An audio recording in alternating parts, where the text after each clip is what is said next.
Oh, dang, Ricky. That was so fast. But yeah, that was an interesting surprise. But yeah, I was going to say, before we start, welcome everyone to what I call DMV Cast. I'm your host, Disgaea. We're going to introduce everyone in the cast. This is something I actually wanted to do because I've always been wanting to like just talk more about the DMV FGC, just its history, and also I just want to support the scene in general. So we're going to do some introductions. We're going to go from top Lightice, you gonna start first? Sure. You should mute your Twitch window. You my Twitch window? That's live. Myself?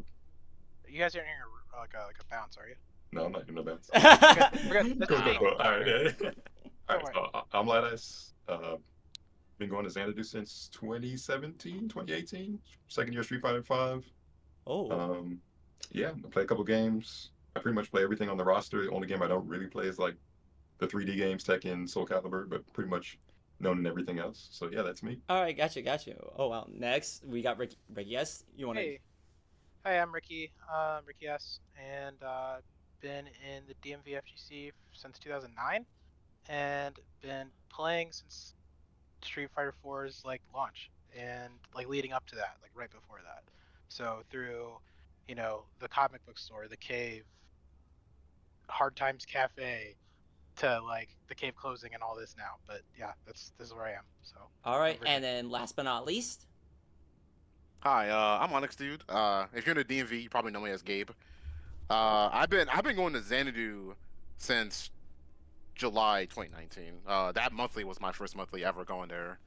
I've been going to the cave about 2 months prior to that. I play a little bit of everything like Lightice. I also don't touch the 3D games, but if it looks interesting, I'm gonna probably learn the character, learn the combo too, and then just play people in it. Yeah, honestly, like just being able to like learn characters just because like you enjoy them is actually pretty nice. Because like, what's the point of like playing fighting games if you don't like a character? Yeah, a lot of games have a lot of cool systems and cool combos. Like I've been getting back into like Multiplayer Current Code. Oh shoot! Now that's a game. Yeah, that game. I can't say that game sucks on stream. Oh, I mean, that game is very interesting, to say the least, depending on who you pick. You're having a good time, you're picking a good character, and you're probably very miserable if you're picking a bad character.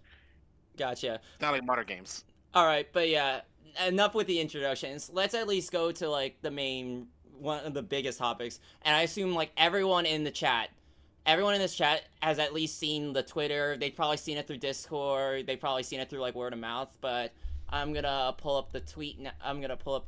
Like once I get it up correctly. I just gotta get to my bookmarks, right? And I'm actually gonna read this all for y'all. So here we go. So this is done.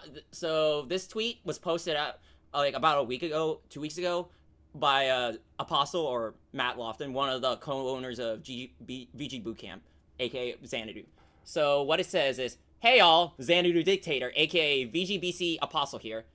It's with a heavy heart that I have to say Xanadu will be closing at the end of December.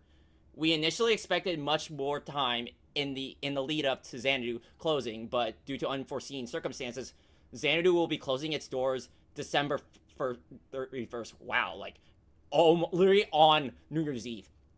I just want to take this moment to thank this region and the communities I have had the privilege of helping grow and the players that I have the honor to call my friends. I love what Xanadu is and what it stands for. Community, competition, and a good time. And when it comes to the different gaming communities, I know those things will live on through each of you, the players. The last hurrah. Even though this marks the end of an era, we want to go out with a bang. We will be running Xanadu until December 28th. We plan on running our weeklies until the end and one last monthly for each different gaming communities, including Melee, Smash Ultimate, FGC, and Rivals.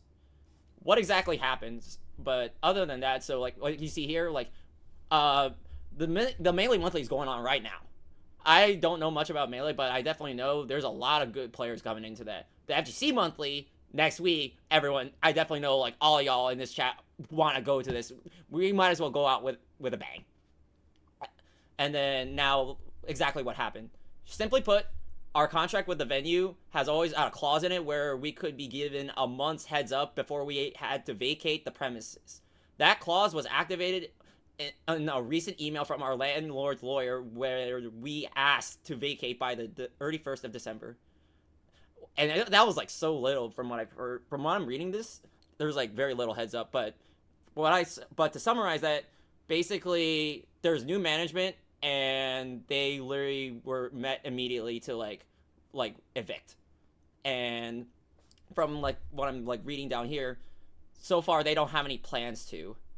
So why is this important for like all of us for like in the DMV FGC? Xanadu has been like a big part of like the East Coast FGC in general. Like it's been there since like 09, 010, like probably older than a lot of us, like before we were like teenagers. I know Ricky can attest to this because he's been around since 09. So, Ricky. Yep. So, Xanadu is always kind of like, let's go back to like 2009, right? So, the FGC is a little from a newer perspective, like the modern era, I guess you can say, like post Dark Ages of like CVS2 and all that, right? There was like, there was never really a common spot for all of us to meet. It was either like something in Maryland, some random stuff in Maryland, or some random stuff in Virginia, right? Or there'll be like a regional. There was always like a regional, right? Whoever was doing it was, Rugal, or even like Andrew Salyer, if you guys are familiar with him. They used to like host events and stuff like that, and they would go on. I think it was like maybe 2010, 2009. I think whenever Xanadu opened, they finally had a venue, right? So whenever Xanadu opened, and then the cave, but there was a comic book store that was run by this. I forgot his name already, but not important. But this guy ran this day in the comic book store, and that was Virginia's home, right? That was like the hub. It was in Gainesville, Virginia, and the cave wasn't even built yet, so there was never really a common spot until Xanadu was born. However, like as an outsider, like Xanadu is far as shit for me, right? Like it's only like it's an hour and a half, but like I can only make it to the monthlies. But it wasn't until like maybe 6 is when I started going out to Xanadu, only because I always had something here at home, right, in Virginia. But I would see the same players. I would see all y'all. You know what I mean? I'm sure I've seen your faces before. You know what I mean? Like we were just in middle of nowhere, Virginia. You know what I mean? Playing tournaments. So I just think that Xanadu's been around, and it was kind of iconic for our region because like social media wasn't big back then. Yeah. Yeah. Right? Exactly. I mean, and it's kind of funny because a lot of gamers and stuff, like not everyone, a lot of people are introverted, right? So they won't even like speak out. But like also it was like Twitter and wasn't so big, and like YouTube and like the FGC personality shit did not exist until probably the last few years, right? Realistically, like not even like who texts Mike Ross, like prior to that, like normal legitimacy, like I could always put a player to a name, and there's something you saw in SRK, right? Like that's where the homies all hung out. It was like SRK and IRC and all these old ass chats, right?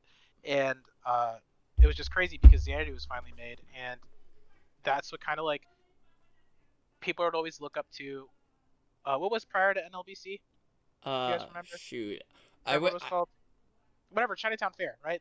They had stuff at Chinatown Fair, but they had like NLBC. But we were like one of the only regions that like, I mean, aside from like the Smash is like really big, right? So I can't really speak for that. But in its prime, I would say that Xanadu was the home for Smash, and it is actually, if you were to go to a Smash event or anything like that, sometimes like I went to SmashCon recently, right? I don't even play Smash, but I'm not gonna make an excuse to go down the road and just check it out, right? Mm-hmm. And so I went, and it's funny because it's a whole different world that we don't really know exists unless you're in it. And these people have been going to Xanadu, like how we like as East Coasters, you always like like WNF and Wednesday Night Fights and all these other things, that streams that were happening and stuff. That's been there and done that, and it's been kind of in the DMV, and it kind of like the cave became that, not the cave, Xanadu became that spot for Smash. Yeah. Right? And like with VG Bootcamp and all that stuff, like they are the leaders of Smash. Like it's even like quadrupled our numbers, right? But in terms like in the FGC numbers, but it was always a place that people go to, and yeah, like Smash is a different community, but we're all one community, Like this is affecting them too. So it's weird to go to a Smash event and everyone, like for me as an FGC guy, I guess we're all the same, sort of.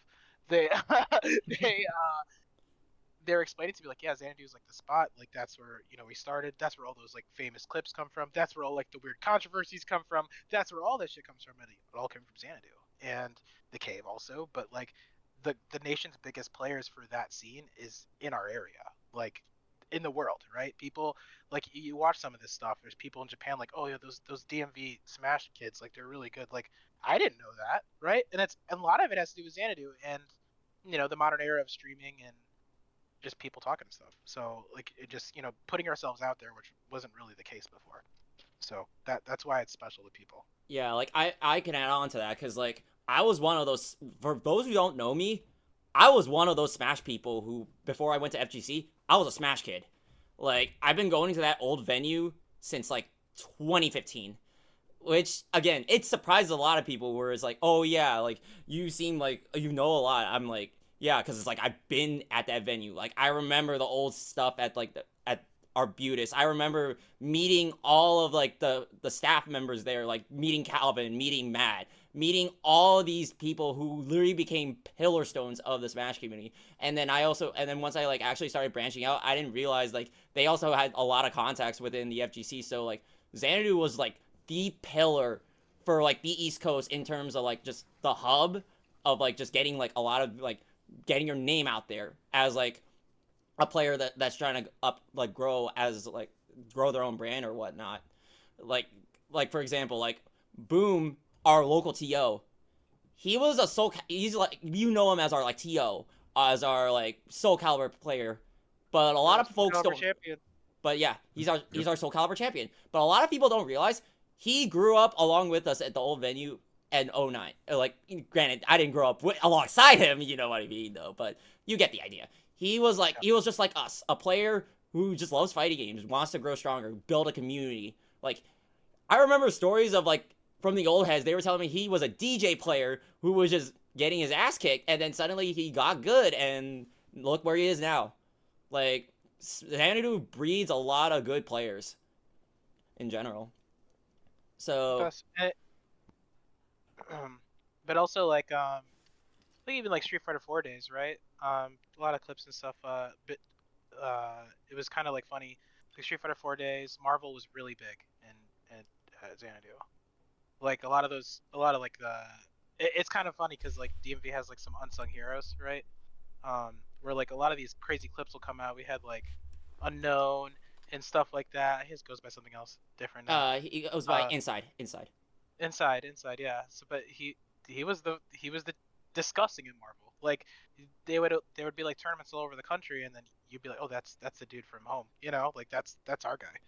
Mm-hmm. So there's always people representative like that, and like even as far back as like Steve H and Rugal and Pat Van Pelt and all those people, like they're CVS2 champions too. Like, yeah. The oddity is like they go toe to toe with the Japanese players, man. Like they were big in the country. Like it is really crazy. A lot of us just come from this area.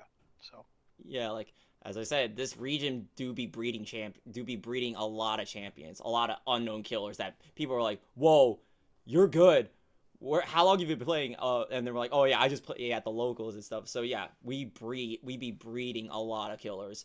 Oh, and speaking of CVS, okay, so for those in the CVS too, I need to show you a clip that kind of originated at the old Xanadu venue. So for those new heads who don't know, this is gonna be a treat.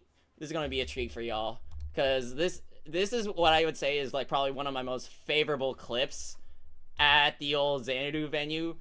Let me just alright, let me just zoom it in. Let me zoom it in really quickly, and let me go to the clips. So yeah, everyone here already saw it, but like I definitely want to show it again because like I will still say this is probably like one of the best old clips I've seen. So yeah, here we go, and this is history, folks.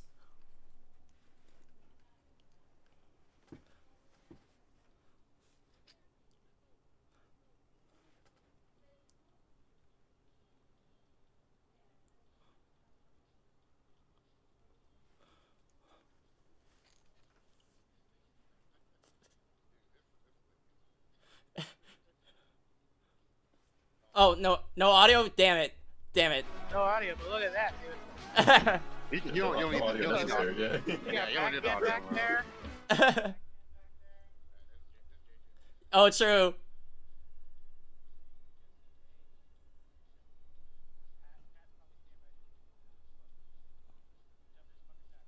Oh my god.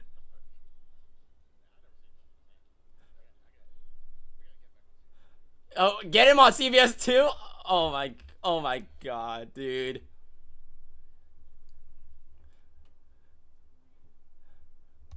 But yeah, again, I apologize for the no audio, but for those who don't know, Koma, who is like one of our old heads, like he's been going to Xanadu for a while, like he had, like, from the context of this, he did like a bunch of money matches with, I think it was not Bonchan, B-Chan or something. I'm trying to remember what his tag was, but he was in our region. It was a bunch of money matches, and then he beat his ass in a Sagat mirror. He popped off, and like it definitely became like an inside joke, because like I definitely remember one time there was a guy who came from New York, Hyde.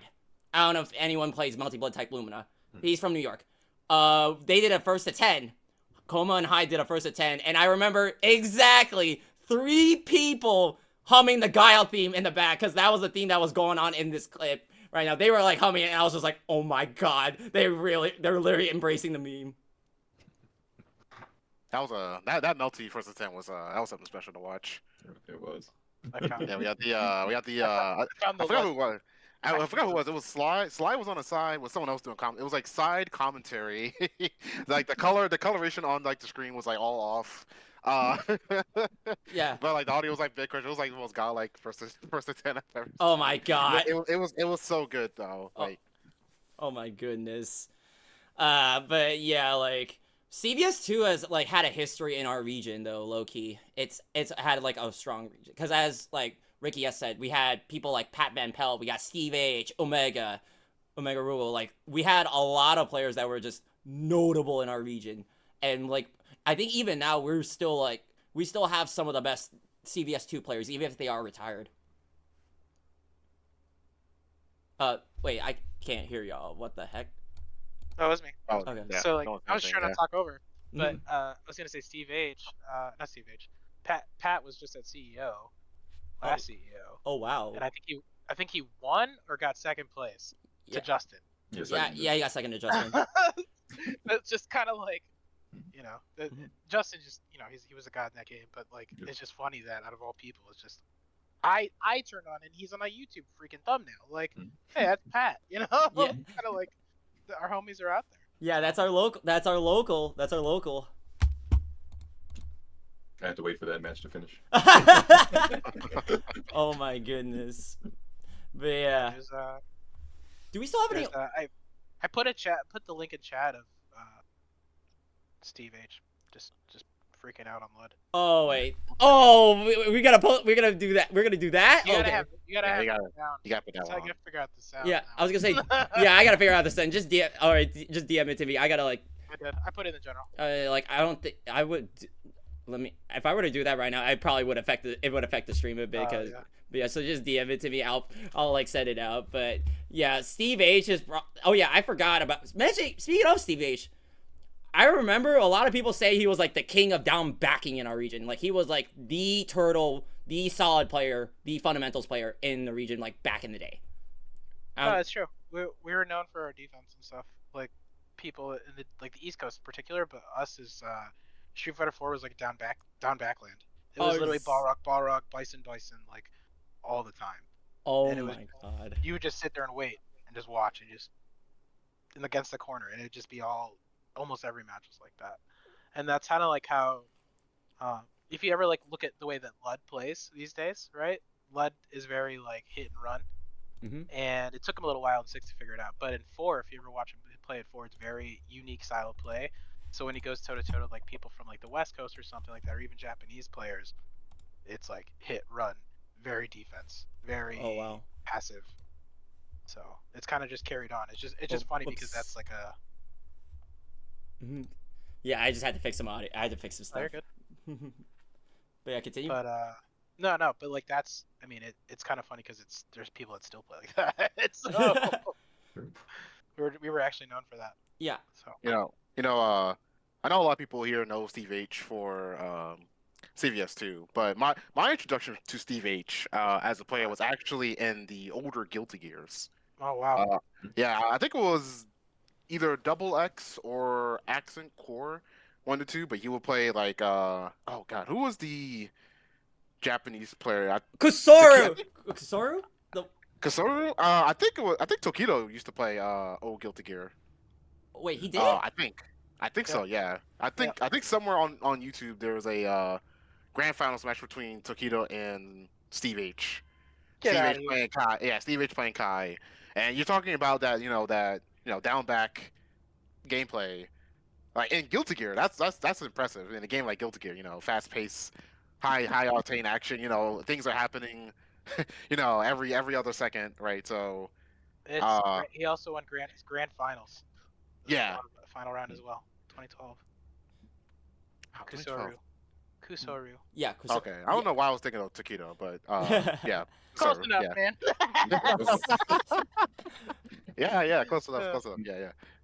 But yeah, sometimes it's like when I look at that, it's like, yeah, I get that vibe. It's like, yeah, I'm just better than you. You're gonna overextend eventually, and you're gonna look stupid doing it. And that is like actually, like, I know some people don't like watching that because, like, I mean, timeout gameplay can be pretty boring. But in general, that type of gameplay, when you actually look at it, it's actually pretty effective because a lot of people will eventually, like, hang themselves because they're like, oh, I'm blocking, he's not doing anything, I gotta overextend to open this man up, and then you overextend, and then he just mash on you, and you're like, I just lost neutral. Well. Yeah, you lose the game. Oh yeah, now I finally got that Steve H. Now I got that Steve H. clip. Now let me get the clip. Let me increase the audio. I think here we go. Yeah, get the good audio for people. This is good. There we go. We got audio. I see it. I know what's coming. God damn it. This is season 1. You can tell. Look at the V scale or the V meter. Oh my fucking god.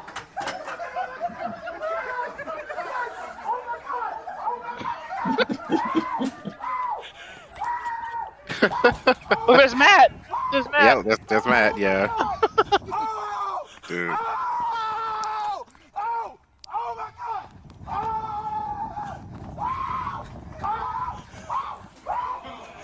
And what year was this clip? Dude, this is whatever this is supposed to. Okay. It's gotta be like 17, 18. Okay, I was gonna say if this was like 2015, 2016. It was 8 years ago. Steve H remarkably looks exactly the same. Like, Yeah, he never aged. yeah, like I know black don't crack, but like my man has not aged a right. second since that clip. All right, y'all want to get the year? Yeah, 8 years ago, bro. 8 years. Yep. Oh, 8 years, dude, in the making. That would make sense. It's the old venue. Yep. Yep. Honestly, now that it's like speaking of the old venue, like how does everyone feel about like you've been to the old venue? Has any of y'all been to the old venue besides like me and Ricky S or no? Nope. I'm not. I'm too new. Okay, so about the old venue, funny enough, it was literally like in the middle of Arbutus, kind of closer to Baltimore.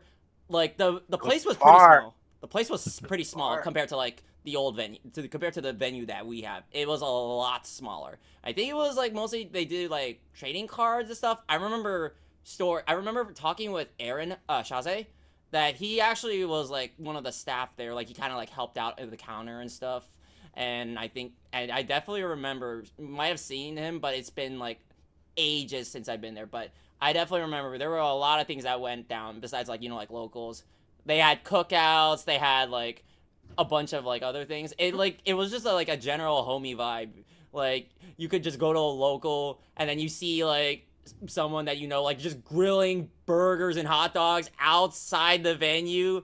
Oh god, those were like They used to invite. I think it was like not even that long ago.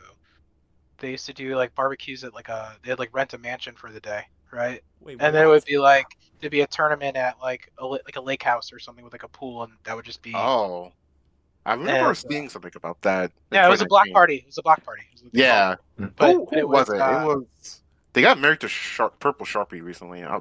Zidian, delivering well. Zidian or Mentok. That's what they go Mhm. by. Zidian. Yeah, Yeah. yeah. That's Because what we should- that's they what we hosted should a ask party. next Yeah. We should get Sharpie on here next time. Get Sharpie on here. If Yeah. she'd be willing to, that is. Yeah, Yeah, she'd might be kill a it. big hit. But yeah, and then to the new venue, I definitely remember like compared to like the old venue, the new venue, as I said before, it's way more spacious.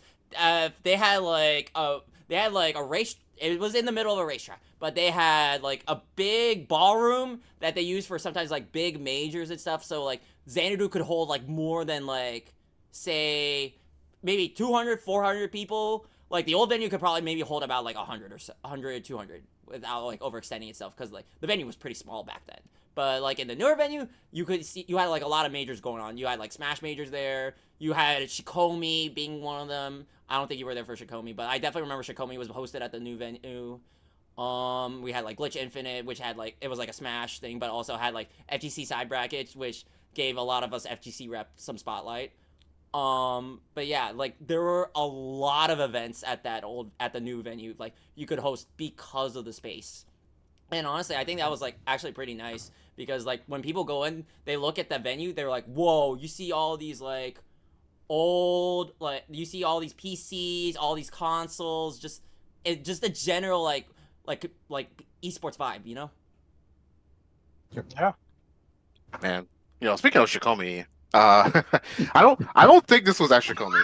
Oh my god. There's two notable things that happened. Because Shikomi, for those who don't know, there was a guy named I think Vince or Vincent. Yeah, one of the two. Vince. Yeah, yeah, Yeah, Vince. Yeah, so he organized it, and from my understanding, it was, or what I remember, it was 24 hours, which I think was the first time I've seen Xanadu being 24 hours for anything. Oops.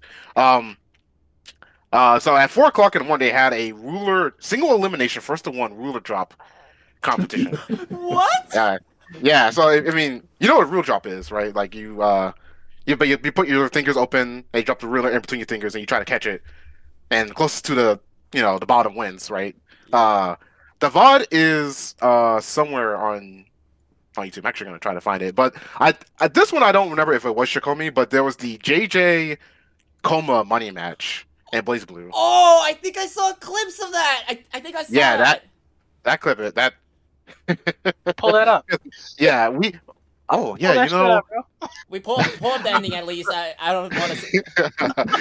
Hold on, let me pull this up because let me scroll up the lore channel here. Yeah, it was Blaze Blue. JJ. If you know Blaze Blue, JJ is usually seen on Mai Natsume, the girl with the spear. But for some reason he decided that he was gonna play Hazama, the guy that looks like Michael Jackson with the chains. And Koma usually plays Nine the Phantom, but instead he decided to play Lightice Failing, the Chinese girl with the staff. I'm Good descriptions. trying to find this. Hold on. Yeah, like the Chinese Lighty? the Chinese fan Lighty? servers girl. Yeah. Yeah, Lighty. Yeah. Yeah, here it is. I'll put it in the group chat here. It's really entertaining because obviously Koma has a relatively mellow personality, right? He's kind of quiet, not meek, but kind of quiet, kind of chill dude. He'll talk to you. Not very excited when he talks. He's kind of very monotone. And then JJ is like on a scale of 1 to 10, he is like on the decibel speaker. He is loud. Like I think the quietest he gets is like an 8. Oh yeah, yeah. I That's know, that was he gets is like 50 when he's like really excited about stuff. So, and JJ talks a lot of smack when he plays. Like he'll call people free. He said, "Oh yeah, you're not ready for this. You're not gonna tech this." He loves hitting people with the astral finish. That's his signature technique. He'll like throw you into astral. But of course, like if he gets hit, obviously you suck. But if he gets the hit, you still suck. So it's just a very entertaining money match. Yeah, like we definitely had like a lot of buddy matches and a lot of folks having like the funniest pop-offs known to man. Oh my god! I think we're just known for also. I think we're just known for being like very emotional, like when like the chips are down. Because I definitely remember seeing some of us new heads be popping off, myself included. So, so yeah, we really are dedicated and passionate with our games. Also, do you still got the clip for the thing, or do you want me to like show like the last couple parts of it? If... I have like the full videos in the group chat. I don't have any like particular clips. Okay, gotcha. You can probably like skip to a random moment, and JJ's probably screaming his head off. There's like a high chance of that happening. True. Oh yeah. Also, speaking of Xanadu, do you guys still remember the time where like we had like a lot of out of state folks travel, like like because I know a lot of PA folks like traveled over to come at Xanadu, whether it was old venue or new venue. People from Sova. I think I also remember the time when we had that one Guilty Gear Strive tournament where Sonic Fox happened, and that was like the biggest we ever got in numbers. Like, I did not expect to get those numbers, and then, yeah, like, it was like a huge tournament. Do you remember that, Lightice? Because I definitely remember playing Strive at that time. The Sonic Fox tournament is Yeah. infamous, just because, like you said, so many people showed up. It was weird because it was just as COVID was kind of ending. That's when Strive came out. Mm-hmm. So a bunch of people were like, I can't believe such like a fan club came out once they heard Sonic Fox was coming. Like Fan club. BB tag players who never showed up were just like, I heard Sonic Fox is coming, I'm coming out. So it was pretty big. I was a little disappointed because at that time we had a split between Saturday and Thursday for Xanadu since yeah, COVID managing the numbers. And I was salty because it's like if you come out on Thursday, it's only Skullgirls and Strive. But all the other games are on Saturday, so of course nobody shows up on Saturday. It was a whole thing, but that was a big tournament. People came out for it. Yeah, because I was also gonna remember. Like, I definitely remember it was like Sonic Fox who won that, and I think it was Papaleo. I don't know what their new tag is right now, but I definitely remember in the crowd. I think it was like third place. It was either ZT or Shaze, and I remember a huge crowd of like some of us just screaming for them. I was just like, okay, this is the shit I live for. And especially at a local, we just be hyping our boys up, be like, yeah, like just that type of energy, like I miss. I know nowadays you don't see it as much because people are gonna be like, oh yeah, it's disrespectful, rude, but like that is the shit I low key like live for, like the smack talk, the hype. I'm just like, because like at the end of the day, when you think about it in another perspective, it's all like the shit talk. It's not directed towards at you, like it's nothing personal. But yeah, that was just a fun event, like. Even, like, Glitch Infinite was another example of, like, oh, yeah, people that traveled. Because we had the Kill Sage come up for, like, Melty Blood. We had, like... Yeah, and he also took that tournament, and he also took the Dragon Ball tournament. Yep. Oh, yeah, like... Was that the first time or second time? Because there was another time I think he came for Skugs. I think. I know he's been up to Xanadu a few times, or I guess down for Xanadu for a few times. Mm-hmm. Because he brought like a whole posse with him the second time for Skullgirls. It was kind of, it Oh. was kind of crazy. Yep. Like Ricky said, like Xanadu is such a big name. We every once in a while we get like a random person just come down. Like for Stride, we had Razzo came down. I think Nixia brought Razzo down, and Kazam came down once as well. So it was like randomly people just show up, and it's always a fun time. Like I said, it's good to show the reasonable support. I know like Macman's has been the guy we've been behind to defend the region for Strive, but it's cool to have those moments. Yep. I know like I'm blanking on what I was gonna say, but as far as I say, we do have some people like Nightshade too, who's out of state, lives in PA, Yeah. but still drives down every once in a while, and I respect that a lot. Like the 2-hour drive to go to your local is something. Yeah. Yeah. Happy Valentine's also another one too. Yeah, not Nightshade. Artorias was another one. Yeah. I thought he was local, and then he told me like, yeah, no, I come from like, I think he's also PA. I think Jersey. He's Jersey. New Jersey. Jersey. Oh wow, that's even further. Wow. He was in the Maryland region for the time, and then he goes back Oh, to Jersey. okay. Forced to Eat Cement is also another one. They're like the Jersey guys. They come down for like school or work, and then they go back up to Jersey. I mean, I don't know if he's still here, but Banana Kid was doing like his some kind of doctorate degree or something. Oh yeah, I remember. Because he was there cooking our locals for a while. He was cooking. Yes. I can't speak to Guilty Gear, but I remember like the monthly I came for Street Fighter 6, and it was like he was the best player on CFN. I was like, huh? Yep. I was like, what the fuck is he doing here? You know what I mean? Like, Yep. cooked me in Tao, dude, because we both played Mhm. JP. And in Right. top 8, it was like me, him, and Tao. It was just like, Mm. I'm not beating that guy. If I can't beat Tao, I can't beat that guy. Like, Mhm. fuck out of here. Yeah, dude. Yeah, Banana Yeah. Cannon was a nut even like before, like even pre-COVID. He was a nut. He was like Yeah. a lab monster. Was probably Yeah. the best Kokonoe in North America, and he still came by, come down the locals because I think he also understands the local scene is like what makes locals he's old locals. school. Yeah. I mean, didn't he just win Blaze Blue? In You- Evo? He won Comma Breaker the year No, he he won. won. He won. Someone won. One of those two won Evo, dude. Probably. I don't have on hand like who all won Evo for Blaze Blue. I definitely know for sure it was Comma Breaker he won. Yeah. Mm. 23. Yeah, that guy's good. Yeah. Actually, I knew him way back in like the SF4 days. I knew him for his Ken. And then I was kind of like whiplash when I was like, yeah, man, that Ken's showing up for Blaze Blue. I was like, wait, what?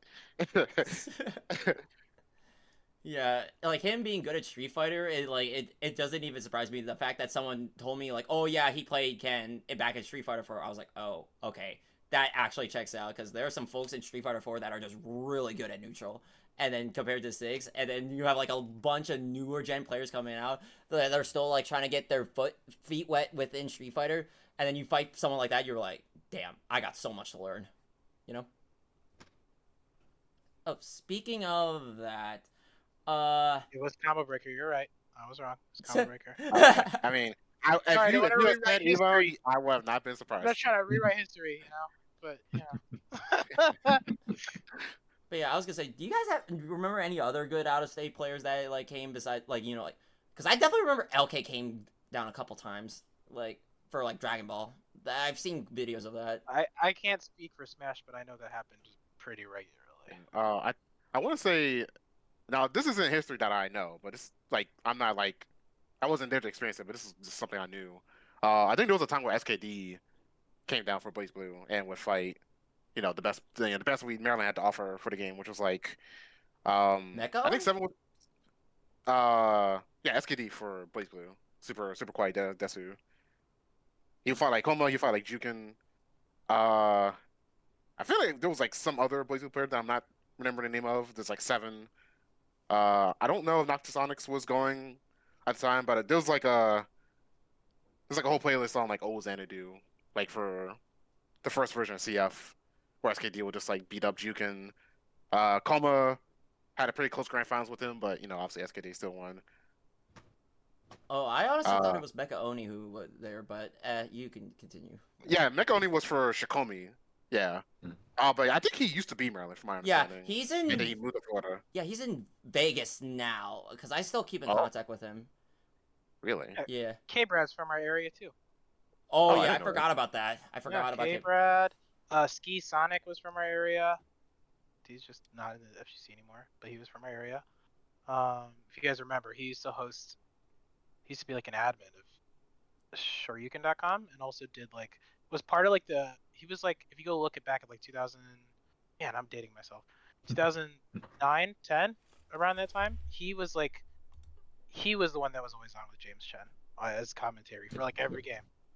So, but I remember he was always at Xanadu too, playing Marvel and Street Fighter 4, always popping off and stuff. Oh, true. That does actually make a lot of sense, and it also makes sense why he's just cooking everyone in like random. And we've had like Ray came down a few times too from New York to play Marvel. Yeah, just a bunch of things, a bunch of people. But I would also say that I would think one of their biggest stints for us, I mean like for FGC, was I think Marvel as well. Like Marvel was fucking huge. I could say that, right? Yeah. Yeah. Marvel was huge. So, like even if you go back to the old VG Bootcamp, if you even just type in VG Bootcamp into YouTube, I'm sure you can find all the clips of all the people and just see all of our friends just really young. Mm-hmm. But K-Brad especially was there. K-Brad used to pop up all the time. And then you had people like KBR. So like there was a time where, well, I don't know if I can eat up this time, but there was before my very first tournament, right? And this is kind of funny because finding your local is like nowadays is easier, and now we don't have a local, so I think I think we'll come around to the point where we have one. But back in the day, it wasn't so easy, right? Or you would just go to a shuriken.com, go to the forum, go to the spot. It'd be like the local matchmaking, right? So for the longest time, I think I was like in high school and I like barely had a car. I was like using friends, like getting picked up by friends and stuff. I was like 17, 18, 17. And we went to a venue called C3, and it was in Ashburn. It used to be like a like a computer cafe or whatever the fuck you want to call it. And it was also like used to like teach old people how to use computers. But like for the one time, that was the first big venue where we had a regional tournament for Street Fighter 4. And that was the very first tournament I ever went to, right? And it was kind of crazy because at the time there was, I don't know what his name is, and I think that's why like one of these times you need to get someone who's before my time on there. When Street Fighter 4 came out in Japanese arcades, there was a whole year after before it came out in a console, maybe like 6 to 9 months, right? Oh yeah. And so in the arcade day, there was a it was like I think it was console by the time I finally went. It was like it just came out. That was the first console tournament. But prior to that, some guy there was one in China, two in Chinatown Fair, right? And then like everyone on the West Coast had it. I guess there's some arcades that had it in the West Coast. And then one dude in the DMV owned the game. Like he had the fucking. I remember seeing it. He was playing Guile and he's just testing it at home. I don't even know what his name is. Someone might have to correct me on this. But there was like a video going around where he was just like testing his game, and it was just big ass metal box of just like he had the PCB, he had the thing, and was running Street Fighter 4. And prior to that, there was a tournament called um, it was called it's escaping me. But anyway, there was a big event in a hotel, right? And it was like Gutex and Mike Ross and like Justin Wong, right? And Li Joe, they had a 2v2 tournament, right? Like it was that was like the exhibition match, right, for Street Fighter 4 before it came into console. So you can imagine like everyone's playing CVS 2, all these old ass games, right? And then Street Fighter 4 was the new game, and the only way to play it was in the arcade. So your very first chance to play this game was at this hotel, at this regional that was thrown. It was just this one guy's fucking machine. So everyone was taking turns playing it, right? Everybody. And I'll have to find some footage of it, but it's really it was called Capital something Perfect. I forgot what the fuck it was called. Doesn't matter. But I remember that was like kind of, not didn't put us on the map, but it was in terms of like that was the first kind of instance that I noticed that we had a scene. That's how I found out. I was like, oh wait, these are real people. Like I'm like a kid. I don't know if I want to go hang out with a bunch of fucking adults. You know what I mean? Like, and I saw that video and I was like, damn, like, well, that exists here. And like, they're like, oh, there's like a regional tournament, like a big one for the console release. So I finally go out to this tournament. I didn't know Justin was living with somebody here for like a couple months to train for Street Fighter 4 because you can't really get that experience in the arcade, right? You could, but you can't if you're just taking turns and you can only play every 10 minutes or whenever it rotates in an arcade full of like 100 fucking people. So you had my very first tournament. My very first friend I actually met, and we're friends outside of the FGC, was Lud, right? And it was Lud's first tournament, and I think he was playing on controller. I don't know. We were playing on some really shitty arcade sticks. This is before Mad Catz even came out with the sticks, bro. Like this is like right before that, and it was like him. Ultra David used to live here. He actually got his law degree at George Washington, right? So he was there. So all these people that I saw like on the FGC, like online or just like my very first thought of it, they were all fucking here, dude. They were all here, just temporarily or just like living here at the time, right? And it's kind of funny because a lot of people don't remember that or they haven't been around. But like, imagine my first tournament was my friend lost his Ski Sonic playing El Fuerte, right? You had Marn was here. Marn was also living with Justin with someone here, right? You had Justin Wong. You had Elijah was here. You had what's that guy's name? His Robin Palm. If you guys are familiar with him, he's the guy who used to run the Richmond tournaments. And he was there, and like that was the whole Sova was there, New Jersey, Philly. You can imagine, right? It's the very first regional tournament for Street Fighter 4. But like, it was back then. I was just like, holy crap, like that. This is real stuff. Like this is this what it's like all the time, you know? And it wasn't. Obviously, it was just kind of just like in its heyday, but um, it's just really funny. Like I've just gone back as far as like I think I even played Martin. I don't remember, but like somehow we were chatting on like AIM back in the day. Like that's old, you know? So I don't know. It's just there's a lot of lineage back here, and it's funny because nowadays it's a lot of it wasn't recorded, right? So it's not as like documented as things are nowadays. And I think that like now we don't have a region or we don't have a venue in the next few months. Like we don't have anything in Virginia, we don't have anything in DMV. So whatever that next venue is, I think as a community we should make an effort to like kind of. I mean, I know there's streams and stuff, but like you don't really know about the players. You know what I mean? Like we'll have little streams at the cave and stuff, but like you only know Tao if you know Tao. You only know. But like if I looked at like New York or something, you know all those people are. You know what I mean? And the thing is, the skill difference is no different. It's not. And I will say that because we've I I wasn't really good. I mean, I was like kind of mid, right? I'm not saying I'm like great at Street Fighter, but I'm around, right? Like the very first time I went to Xanadu, I got like top 8 in Street Fighter 6, like in its heyday, like when it first came out. And then like even at the cave, not recently, but like the last few months of the cave, it was just I was hitting top 8 all the time, right? But I was like, damn, I suck at this game. Like they're kicking my ass. Like I don't know what it is. And then I would go to like I went to like Red Bull Kumite in New York, right? And we were just ripping through pools, right? And I was just like, wait, I thought New York was better.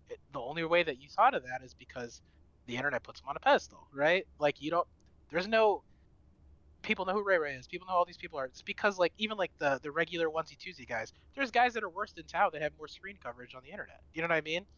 But Tao would cook them in real life. You know what I mean? Like or say for example like Hama, right? Hama's like the hometown hero. Yeah, like And we know him from everywhere, right? But like when we went to Evo this year, I was cheering on. I watched him like walk away from beating Kakaru, right? And his last couple of matches were against like he like lost to Ryan Hart, right? But like that's like at the very very very end of the tournament, day 2 or day, you know what I mean, or whatever. And I used to think to myself like, man, just because I can't beat my local scene, I'm fucking terrible. But it just happens to be our local scene is harder than it. Like playing a weekly at our local is just as hard as playing in a major. yeah, I can It's harder. It's actually way harder than playing in a major. I actually will agree on that too, because I definitely remember like every time I were playing Melty Blood, I had to fight like Koma almost on a daily basis. I could not take a game off him, but every time I fight other Alco players like Star or like Star underscore or like other ones, I feel like I actually have a chance because like some of these players are just so good. And they don't even play online. It's insane to me. It's legit insane. And then here I am, like, I've been going 0-2, 1-2 for Melty for a while. Thought I was like not the greatest. Go to a regional, gets like 33rd for their first time, and I'm at Combo Breaker 2022, and I'm like, what the heck? What is happening? No, that's what happened at Combo Breaker. Like you're at Combo Breaker, right? At 2020, I think I ran into you. Yeah. Yeah, 2023 last year. Yeah, I ran know. into you, and I was like, "You doing well?" Like, or no, Evo, you were doing well. You're like, "Yeah, I'm out of my pools," and I was just like, "All of us made it out of our pools." Out of like the 20 odd people that went to Evo, we all made it out of fucking pools, dude. Yeah. And it's just like that's because if you never go to Evo or you never go to a big event, you really don't know how you actually fare.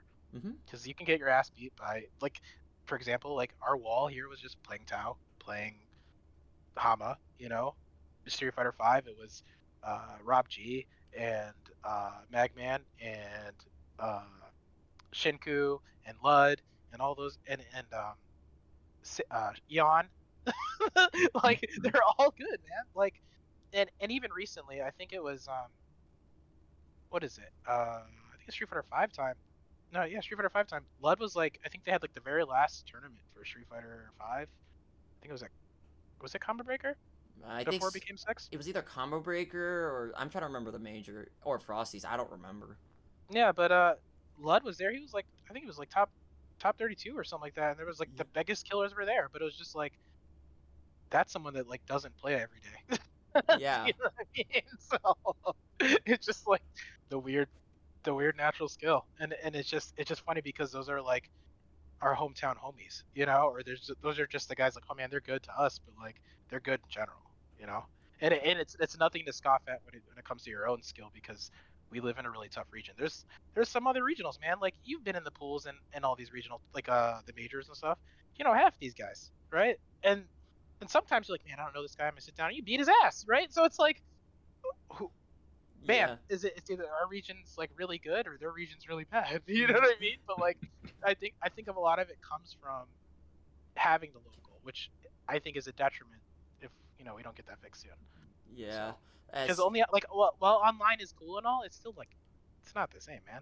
yeah, You it's know, not, it isn't. I'm just playing TNS. I'm still doing whatever, and like that's fun and all, but like, why is it the one thing I'm looking forward to the monthly? Because it's the last thing, and what's after that? You know. So Oh yeah. Speaking of the cave, I heard stuff that I heard rumors about this. The cave I don't think is gonna be closed. I heard they're moving. Like rumors say that they're gonna start in like April, but I will still agree that these next couple of months without a major local is gonna feel super weird to a lot of people. Because That no would Xanadu, suck. no cave. So yeah, it's just gonna feel Fuck. weird. But I will say that, well, it's not so much like in the air. I think they're just still waiting on a venue, right? Mm-hmm. So they just need to, once they find the venue, they're gonna get it. Because it's still, if you think about it, the cave didn't close due to financial issues. It's the same kind of thing as Xanadu. Is I think the college, like Mason, right? It's part of their campus, like that whole entire shopping center. Um, they kind of just bought the spot out. They're like, get the fuck out. Like we're the school owns it now, right? So they were just forced to shut everything down and leave. And it's kind of funny, like like were you guys there for like the beginning of the cave? I was not. Wow. I only went to the cave. The first time I went to the cave was like pre-COVID when I was still playing Smash, but like when Guilty Gear was when Strive was kind of popping up in our Oh yeah. region, I started going. So I think the cave kind of came up towards the I would say the right very beginning of Street Fighter 5 season 1. Probably maybe towards the end of like Ultra Street Fighter 4, right? Um and to us it was like in Virginia the only venue we had before the cave was literally it was like a comic book store, and then we went to like a Hard Times Cafe and played there. And like right after Hard Times Cafe there was like going to the cave, right? I'm like, what the fuck is this place? And then everyone just kind of moved there. And then there was a part time, I think, where like it was like me and Avery were running the tournaments, like doing TOing. Like there was people that worked there, but like I was helping TO. Like I've done it, But it goes as far back as that. And the cave like almost closed a bunch of times. I swear to God that Save the Cave sign was been up for like 10 years. But like That's crazy. I'm exaggerating, but like I swear to God, I always felt like that place was like financially unstable, and it kind of was to a point because people were getting better PCs at home. Why the fuck would you go play at PCs? And it like just this Smash and Smash really put everything on its back. If it wasn't for Smash, I don't think Xanadu or the cave would have lasted as long as they did. In terms of that. But I mean, like they have the daily people walking in, but like attendance wise, Smash would just fucking crush it. Yeah. And the sad part is like it even changed owners, right? There's a part time where like there was some really, and I'm not gonna talk about it on air, but I'll just show you guys in private chat later. But there was just some shit that went down to the point where the owners got picked up by the feds. And I know what you're talking about. I know Yeah. exactly what you're talking about. the venue was closed out. That's when I stopped going to the cave. I was like, fuck this shit. I'm out of here. Right? And that was at I think season 2 or 3 of Street Fighter 5. But then like at some point, I guess, and I would have to like I kind of dipped out of the scene a little bit to just like, do some other stuff, and just I didn't like Street Fighter 5 very much. So like I wasn't going out actively. Like I was even playing Marvel Infinite at the fucking cave Oh, with Vato. Like him and I were just fucking going ham in that game, and he was like the king in that game too, which is really funny, ironically. But yeah, it goes far back as that. I mean, it's not even that that long ago, but even in that time, the management changed around a bunch, and it wasn't what it was today because people that actually care about the business cared about just the gamer scene in Nova in general, just kind of pulled through. So it's kind of like I don't know where we go from here, and I don't think that we'll be without a venue for another year or so. I think it'll be just probably the next 5-6 months. But I think, and I don't know, were any of you all at that? I know Lorenzo, you were there. You went to the Wonderfly?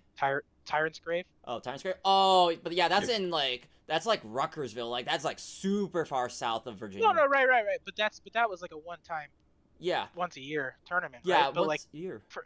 for when we went, that was good. Like that was big, right? Like that was big for us. But it's funny if you look at it, who came on top is the people that are not from Sophie. Yeah, it was like it was like I won Grand Blue, I won Uni, Hama and won. Hama won Street Fighter, Obama won Marvel, Marvel. and the mystery bracket.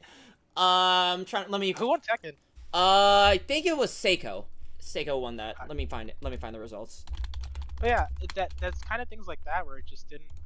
That felt like at home to me, right? Like we haven't. A lot of us haven't seen each other in a long time, and it was just like, holy shit! Like, there's a venue. Like, there's something to do, you know. And more props to like the Sova community, because my brother lives in Richmond, and there's a tournament. There's two weeklies they have. They have two tournaments. They have two tournaments a week, and then they have a monthly, like very very regularly. And that's that's people like Vicky Viper coming down, and what's his name? Of Swix? It's Swix. Yep, Swix is putting that community on his back too. Who's going to be doing a lot more stuff coming up. Proud of him. And then PJ, obviously, in Stafford. But like that's as in terms of like the DMV, like the V in Virginia, like I would say like it's funny because we only really count ourselves like Nova and up, right?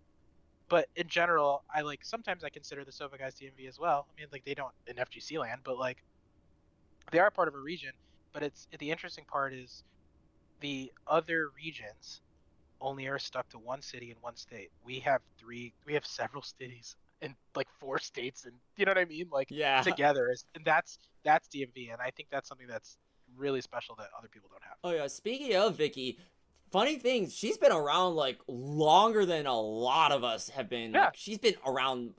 Yeah. Like, I think there's a reason why like some majors literally have a rule have like a Vicky clause, because she enters so many games at majors, and I'm like, Jesus, girl, how many games do you enter? I've known Vicky for a long time, so long time.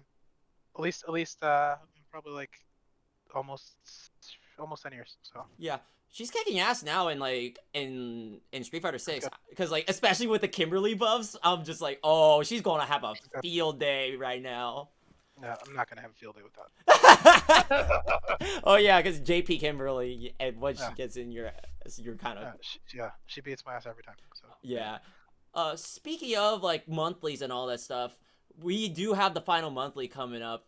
I hear there's gonna be a lot of things going on there. Pop bonuses, side games that you aren't gonna see that are gonna have their own brackets.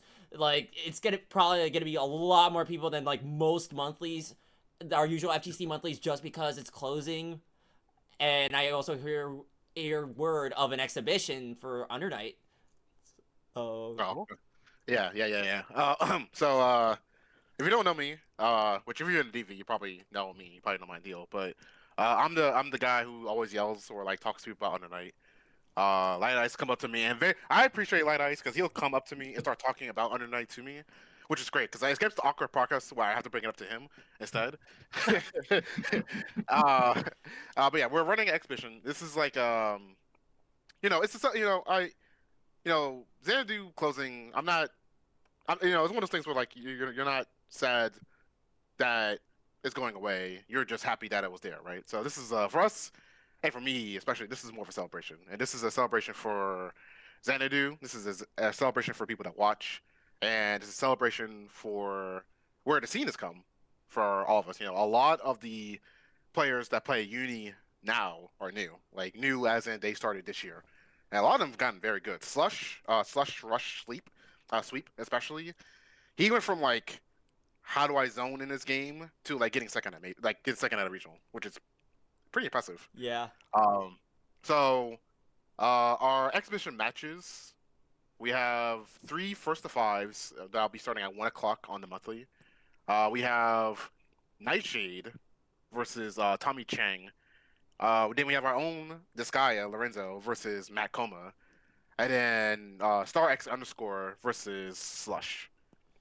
Honestly, dude, I'm excited to see Slush versus Star. I want to see how this goes. Oh my god, because like I haven't seen Star compete as much. Like from what I've seen, he just kind of plays the game like here and there, but he's still like one of our bigger threats. Like I know Shaylee is also another good threat in our region for like Uni. So yeah, our Uni scene is pretty stacked. Like whether they go or not. It was pretty strong leading into 2020, and then obviously pandemic happened. A lot of people just ended up focusing on their lives, so they kind of like soft retired. They'll like still show up or like still like talk to people. But like people that stuck around like Coma, Star, obviously. Me and Star kind of started uni around the same time, so he's way better than me. I'll like occasionally beat him. Like I play that guy almost like every day, like on either on that play or like if he can come out. Obviously, we'll run like a first to 5. But yeah, our scene very very talented. We're still missing a few of our players to come back out. Hoping Dark Hero shows up one day. Yeah. We had Hister, the Chaos player. I wish he would kind of show back up too. Yeah, dude, I want to be Dark Hero so badly because I feel like without him, I'm basically the only Linnae player that's actually like putting in work. And then Yeah, you are. Yes, we had like 3. Yeah, we had like 3 other Linnae like dabblers. We had Prada was playing the character. Clinzy Tatari was like trying her, and then JD is sticking with the character. JD is still playing Linnae, Yeah. but you are like actively grinding Uni, and I think JD for him this is more like a side game. He just kind of plays it for fun. Yeah. You say Yeah, actively kinda, grind, you say actively grinding, and I'm like, I only play this game at like the fucking like what's it called, like at the uni lobby nights that we do on Tuesdays, or like at the locals. Most of the times, I kind of just like talk to you about the game and stuff. I just like just general theory crafting and whatnot and labbing. I mean that's further than the other players. Not that they don't have to if they don't want to. If they Yeah. play the game for fun, it's totally valid. Yeah. But you definitely express that you want to get better, so you take the steps necessary, right? Even if you are just playing like on that play once a week. Yeah. Speaking of that other stuff, I also heard regarding JD, he's also putting in $100 bot bonus for King of Fighters 15. Yeah. Wow. And Yeah. that is for we all like KOF. We have a lot of people who actually enjoy KOF in our scene. A lot of people who enjoy it. Like I know Tao's our best player, and then we have like Lud, we have Nile. Like those players are like insane. We have Ahmed, who is the guy who's like responsible for Dream Cancel, like actually like getting the frame data, all that stuff. So like we have some dedicated people for this monthly, and the fact that there's $100 pop bonus for that game. Oh boy, we're just gonna be getting. I might have to start hopping again, bro. I might have to hop in. Yeah, I might as well too, because KOF is really fun. Like It's a fun ass game. yeah, like it is a game that I recommend like everyone to at least try. Like it's a lot different than like your typical anime fighter, your Street Fighter. Like it's definitely difficult in its own way, and if you actually like kind of like sit down and actually get used to it or try it out, you kind of realize it's definitely fun. And like and it's got auto combos. It's fun. yeah, auto combos and all that. True, yeah. And then another pop bonus, and I already know he's literally said this is literally coming out of my own pocket. And if you let me win this, damn, Macmans is putting $100 pop bonuses for Blaze Blue and Guilty Gear Strive. So DMV, like I hope to God someone can beat Macmans. Make sure he doesn't get his paycheck again or something like that. No hate to Macmans though, but the fact that I remember he said something about like, oh yeah, I'm putting down this money just to collect it or some shit like that. I don't remember the whole detail, but I remember that story. I was like, oh my god, some next level. For sure. Motivation. When you talk about putting DMV on the map for Stride, Macmans is like he's that guy. He's number one. Yeah, he's number one. He's every time I turn on TNS for something, tearing He's it up, always top 8. Always top 8. tearing it up. Oh, We have some strong players. We have some strong players. Pac-Man is very good. It used to be a time, and Lightice, I'm sorry, I have to break it up. I have to You're good. Say what you gotta say. But Xanadu, when they play Strive, usually Lightice wins. And then as soon as like one of the Virginia boys comes over, either Tao or MacMans, they always clean up house. I'm like, dang, how y'all? That's Virginia, bro. How y'all let them come to your house like that? It's Anji, bro. It's Anji. Right. Okay. Same family, man. Okay, He Onyx. didn't even knock. Just Same, walks in same the door, man. family. Sat down. It's all okay. Okay, Yeah. It's all Anji, bro. It's all Anji. Onyx, I swear to God, you're speaking with the spirit of RNGG right now. You're speaking with the spirit of RNGG. Oh no. Oh no. The number one Light Ice hater. The number one just- Light Ice hater.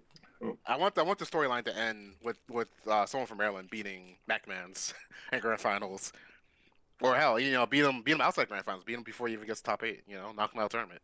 Oh my God. We'll see. We'll see. It's gonna be a fun one. Also, it just came to mind. Uncle Rec was pretty fucking good in Street Fighter 5 too. Mm-hmm. Yep. Oh, Rec was wait. disgusting. He was fucking gross in that game, and he's good in 6. So really, it's funny because at the end of the day, it's either the 4 like rotating heads it's Rec, Tao, Hama. That is like to me who's You said the 3. most flexible. You said Oh, 3. yeah. Well, like, Where's the 4th? So there's the flex. They're flexible in terms of like they play all these games. They play multiple games, Mm-hmm. right? So they're not just clearly they're like some of them focus on Street Fighter, but like the most flexible. So in like the new like out of the new school that I've noticed, right? Mhm. I'm taking Lud out of the equation because he's part of like the older crowd, but it's like, no offense to Lud, buddy, but he's older than me, but it's he's been around a while, but like in terms of the new school cats, like it's funny that I think I was watching some tournament that Bunch was throwing. You guys familiar with that? Yeah, I've Bunch? heard. Yeah, Castle Bunch. Yeah, I'm pretty sure Bunch was from Delaware, or he used to come here for a lot of stuff too. But he runs the like a weekly 2v or monthly 2v2 for Street Fighter 6, and it was Vasilisk who plays Aki, yeah. one of the best Akis in the U.S. And then you got Rec, and I was watching. I think it was a Punk thing. It was like a Punk stream or like a VOD or some shit. And he was like, "Who is this guy?" He's like, "Rec, is this Uncle Rec?" Like he's like shitting on him. He's like, "Man, this guy used to beat my ass." Or like we used to play all the time. He's like, "I remember this dude from Street Fighter 5." I'm like, "Damn!" And then he was like cooking him a little bit in the team tournament. I was like, "Wait a minute, that's Rec from like home." Like that's the same guy. Yeah. So it's just kind of like the newer cats. It's like I don't ever want to like take him out of the conversation, because for me it is Tao because he's at home. I see him the most, but like even recently, like every time we were going to Tyrant to the cave, it was always Rec, Tao. Sugarberry on Uncle Rec till like fucking 11 o'clock. You know what I mean? So I swear to God, I was calling his name every 2 seconds. Yeah. Yeah. Yeah.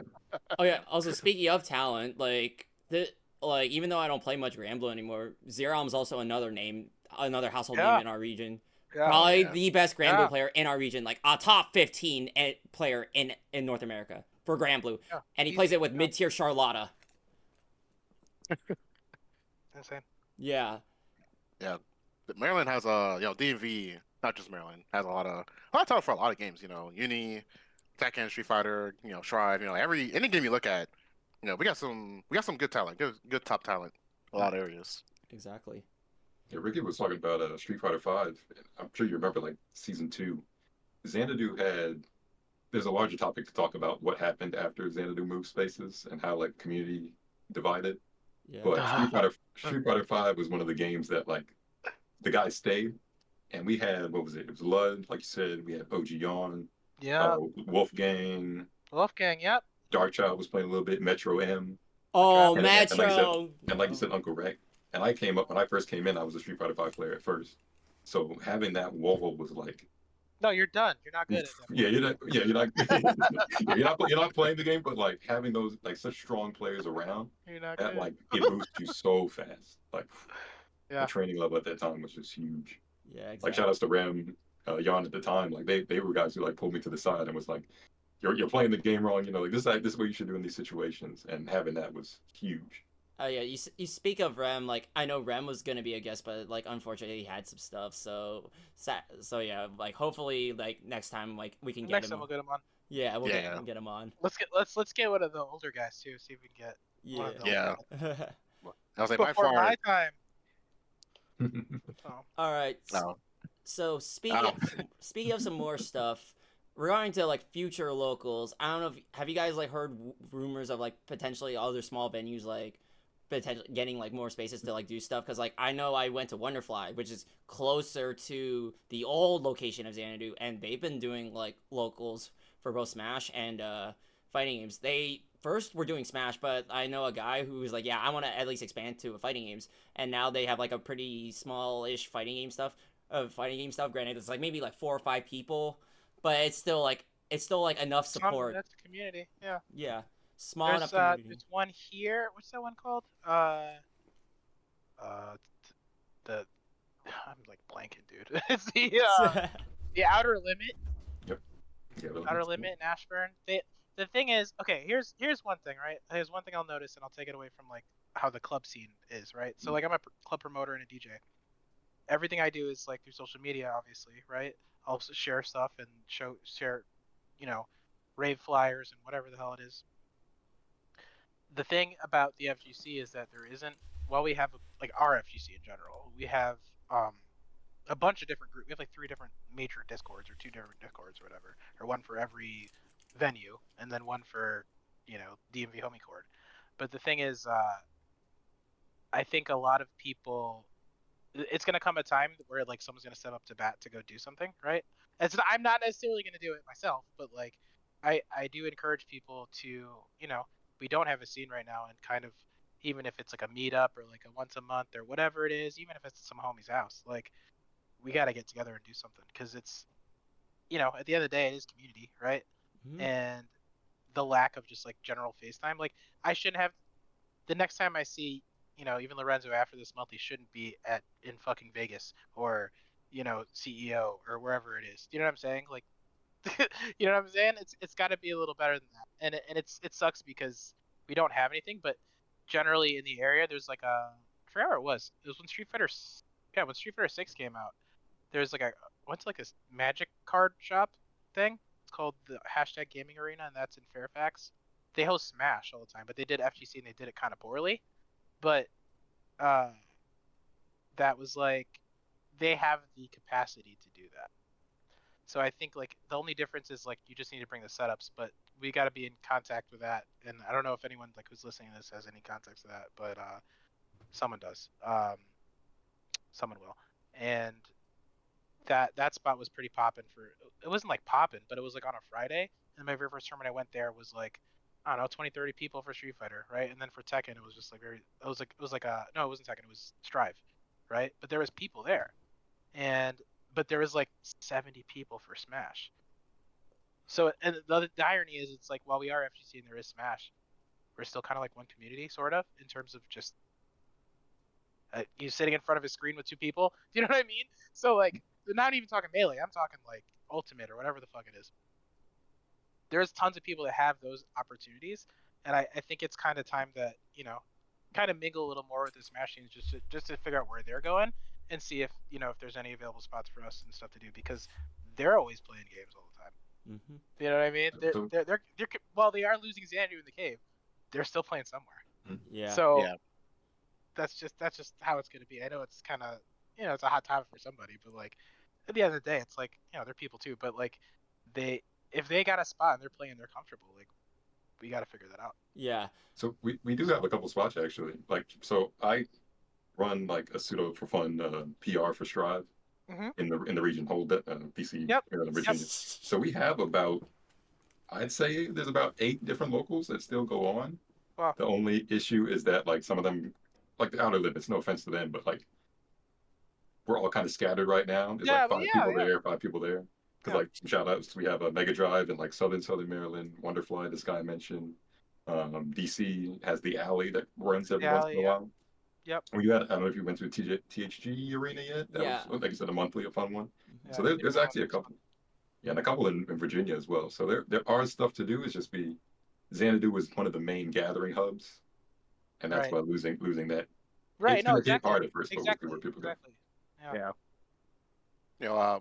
One of our now it's kind of just talk right now, but one of our French red players was kind of just thinking out loud, like the logistics of like finding a new place, and even if it's something like, oh, we could like rent out space in a church, or we can rent out space at like a hotel, like they do at at not cons. Well, I guess yes at cons, but I may just was around what I was thinking of, but obviously to a smaller degree, even if we could like find like a library spot or somewhere to go to, so you know Or even if it's an internet cafe. Which yeah is yeah everywhere. Like yeah. I live near Centerville. There's like this people playing fucking Overwatch in there, and it's empty half the day. So You know, I for as long as I've been alive, I've never been to an internet cafe until I went to the cave, and I was like in 2019. I know. I just assumed that was like those more popular like in in Asia. Asia, yeah. Yeah. But But it's funny because it's they're everywhere. So yeah, it's it warms my heart. Hearing a lot of people, their reaction to Xanadu closing is like one, okay, well, let's make this last event the good one, right? And then two, people are like, okay, what's next, right? like someone died. Yeah. Yeah. Well, not like, It is. memories, memories won't go away, but obviously it kind of sucks not having a venue. And the Xanadu venue was good. Not a lot of locals have like sound with like decent monitors and like every, it's not No. BYOC. Every setup has Yeah. a console. That's pretty hard to find. You know what I mean? Yeah. The cave was BYOC, and the monitor quality was kind of mixed. Some of them were older, some of them were newer. Obviously, the sound quality was also Yeah. mixed. So Fucking around with the sound there. yeah, I feel like every time I like look at. Every time I would go, like I would like find Jason and be like, "Hey, I keep getting the crusty. I keep finding the crusty monitor." I keep standing up every time. I've been there 100 times. Like, Jason, can you please fix the audio? I still can't. figure it Yeah, out. it's. I'm an IT dude. Like, I still couldn't figure that shit out. It's like, Oh yo, my goodness. please. I just assume they were bad, but it's nice that people aren't just saying, "Okay, that's it." We all just pack up our stuff and just stay home for ever and waiting for someone else to pick up slack. A lot of No, us are it can't be that talking. way. Yeah, but it's good. Fair It's enough. good that we're like that. Yeah. Because I feel like it would have been very easy to just say, let's all just sit back. Someone will come save the DMV FGC, right? When we the people should be saving it, right? Yeah. So Right. Yeah. And feels nice. people that are listening, I just encourage you all to, like, if you can think of any places or if you know any spots, feel free to reach out to us. I think that get the ball rolling in our Discord, the DMV Help Me Horde. Yeah. But I think they're always posting stuff, but like sometimes it's like they're posting from Philly. We ain't gonna fucking go to Philly for something. Yeah. Like, let's be real here. I That's just like saw a once a year kind of thing. I literally clicked the button just now and it was like, oh, here's something in like the local meetups and it's in New York. I'm like, I ain't gonna fucking Brooklyn for this. Like, come on, it's nice, but like, let's be real.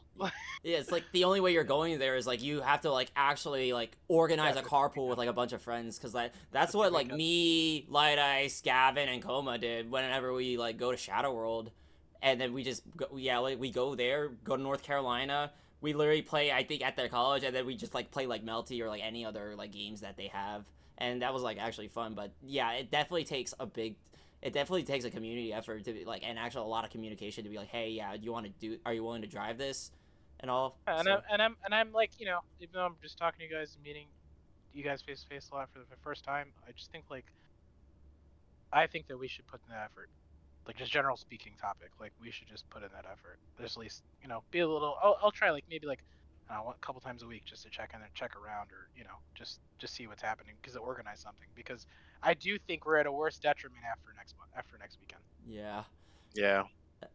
Like it's cool now, but like next weekend's not gonna be cool because we'll just have. And the thing is, like PJ has a monthly, right? But I don't see that anywhere. I only know that because I know PJ. Yeah. Like where's the centralized stuff? And it's not on us. It's kind of just like it needs to be broadcasted more. People need to kind of instill in their heads that like it's cool to play at home, but like it ain't gonna be like that. It can't be like that.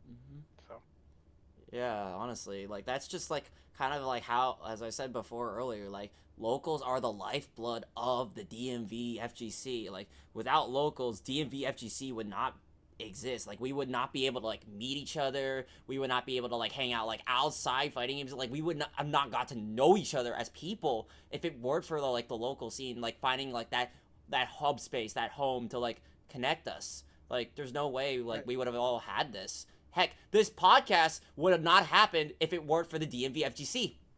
Right. I mean, I've DJ'd a wedding of a DMV guy, FGC guy. You know what I mean? Oh my like goodness. it runs deep, man. Like it's pretty, you know, Yeah. it exists outside the game. You know. Yeah. So Also, speaking of like some other locals, I did hear rumors about this other. We did hear about this like rumor about another potential company like actually like looking to expand towards Smash and FGC. Like I actually got in contact with them like after like I posted this on Facebook like this whole podcast, and they DM'd me on Messenger. I like contacted them, and then I was basically the bridge for him and Boom to like contact with each other. So we're able to at least potentially get a network in, because there are a lot of companies that are interested in like expanding to this. It's just they need like a bridge. They need someone to connect them to that and like show them, hey, they can do it. We can do this. And I'll tell you something a little different. I mean, you know, we all know the difference here.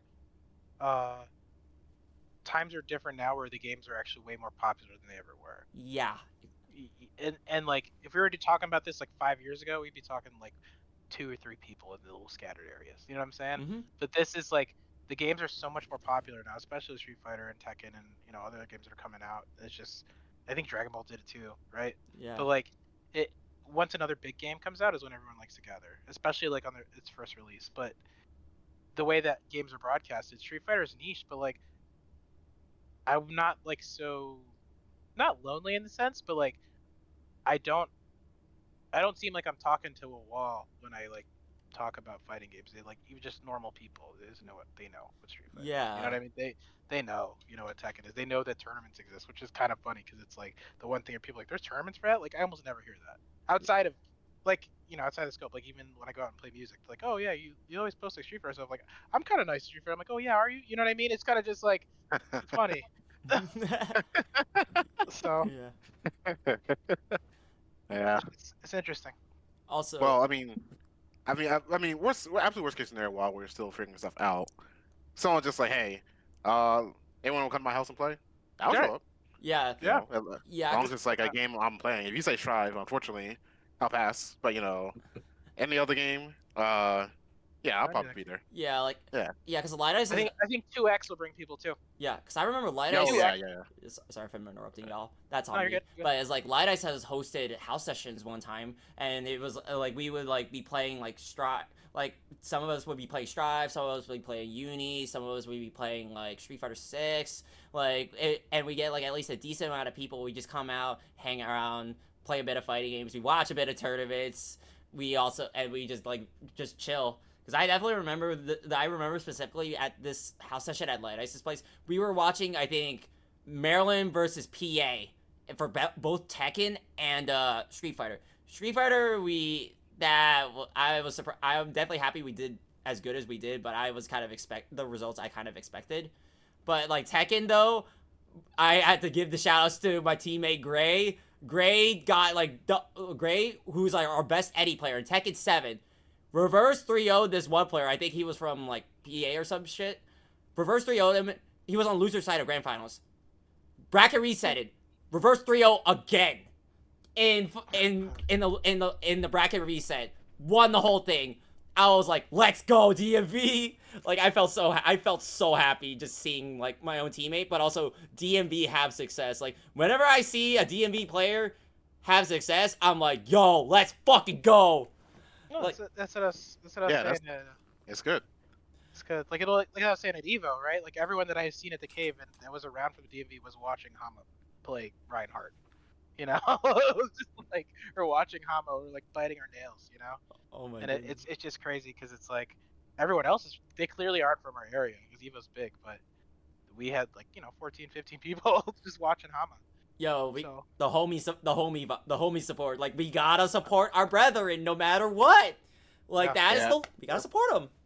Yeah, I don't think I told people this story, but when Slashback, I don't know if y'all know what Slashback is. That, I know the West Coast Regional, NorCal. So I think and I could be wrong, but I think me and Mac Miz were only 2 people from DMV there. Yeah. We were both there for Blaze Blue. I was there for Uni as well, and he was obviously there for Strive. But I never felt such I never felt such Oh, love for sure. like the DMV when MacMan's literally grabbed me by my arm and dragged me over to SF4 Blaze Blue and said, "Hey, I'm about to make top 16. Watch me." And I'm like, "Oh, okay." Are you serious? Also, unfortunate with the stream. Like, Yeah, and I sat there and watched MacMan's go for like he has a wide range of emotions for someone that like always has his mask on. oh yeah, He was like Yep, yep. happy, he was popping off, he was getting angry. I was like, dude, like when he took the mask off, I was like, oh, it's over. Yeah. It's over for this other guy. yeah. lost. Oh my god. Also, I think I don't know if your mic like cut off, Ricky, but yeah, but it is what it is. My mic? Not your mic. Ricky's I'm fixing camera. something. I'm fixing something. Oh, okay. Yeah, it's gonna look a little weird on the stream, so yeah, I apologize to everyone watching. It just be like that. But yeah, I also remember I saw Gabe, like Onyx, and like top 8. I was like, I was cheering for him. Like even though I wasn't like showing it in like chats, and I was like, let's go. I need to see this man succeed. I gotta see this man succeed. It's DMV. Oh, you're talking about one with the Pinnacle? Yeah, I think you were That was, fighting against. I think you were fighting against. Oh wait, different tournament. Yeah, Shoot. Pesto. Yeah. Yeah, you had to fight that was- Pesto. Yeah, dude. When I got top 8, I got like 7 DMs, and Corn was like DMing me the whole time till top 8. I love Corn. Dude. That's my guy. Yeah, that is our region. Also, bro, I miss Corn.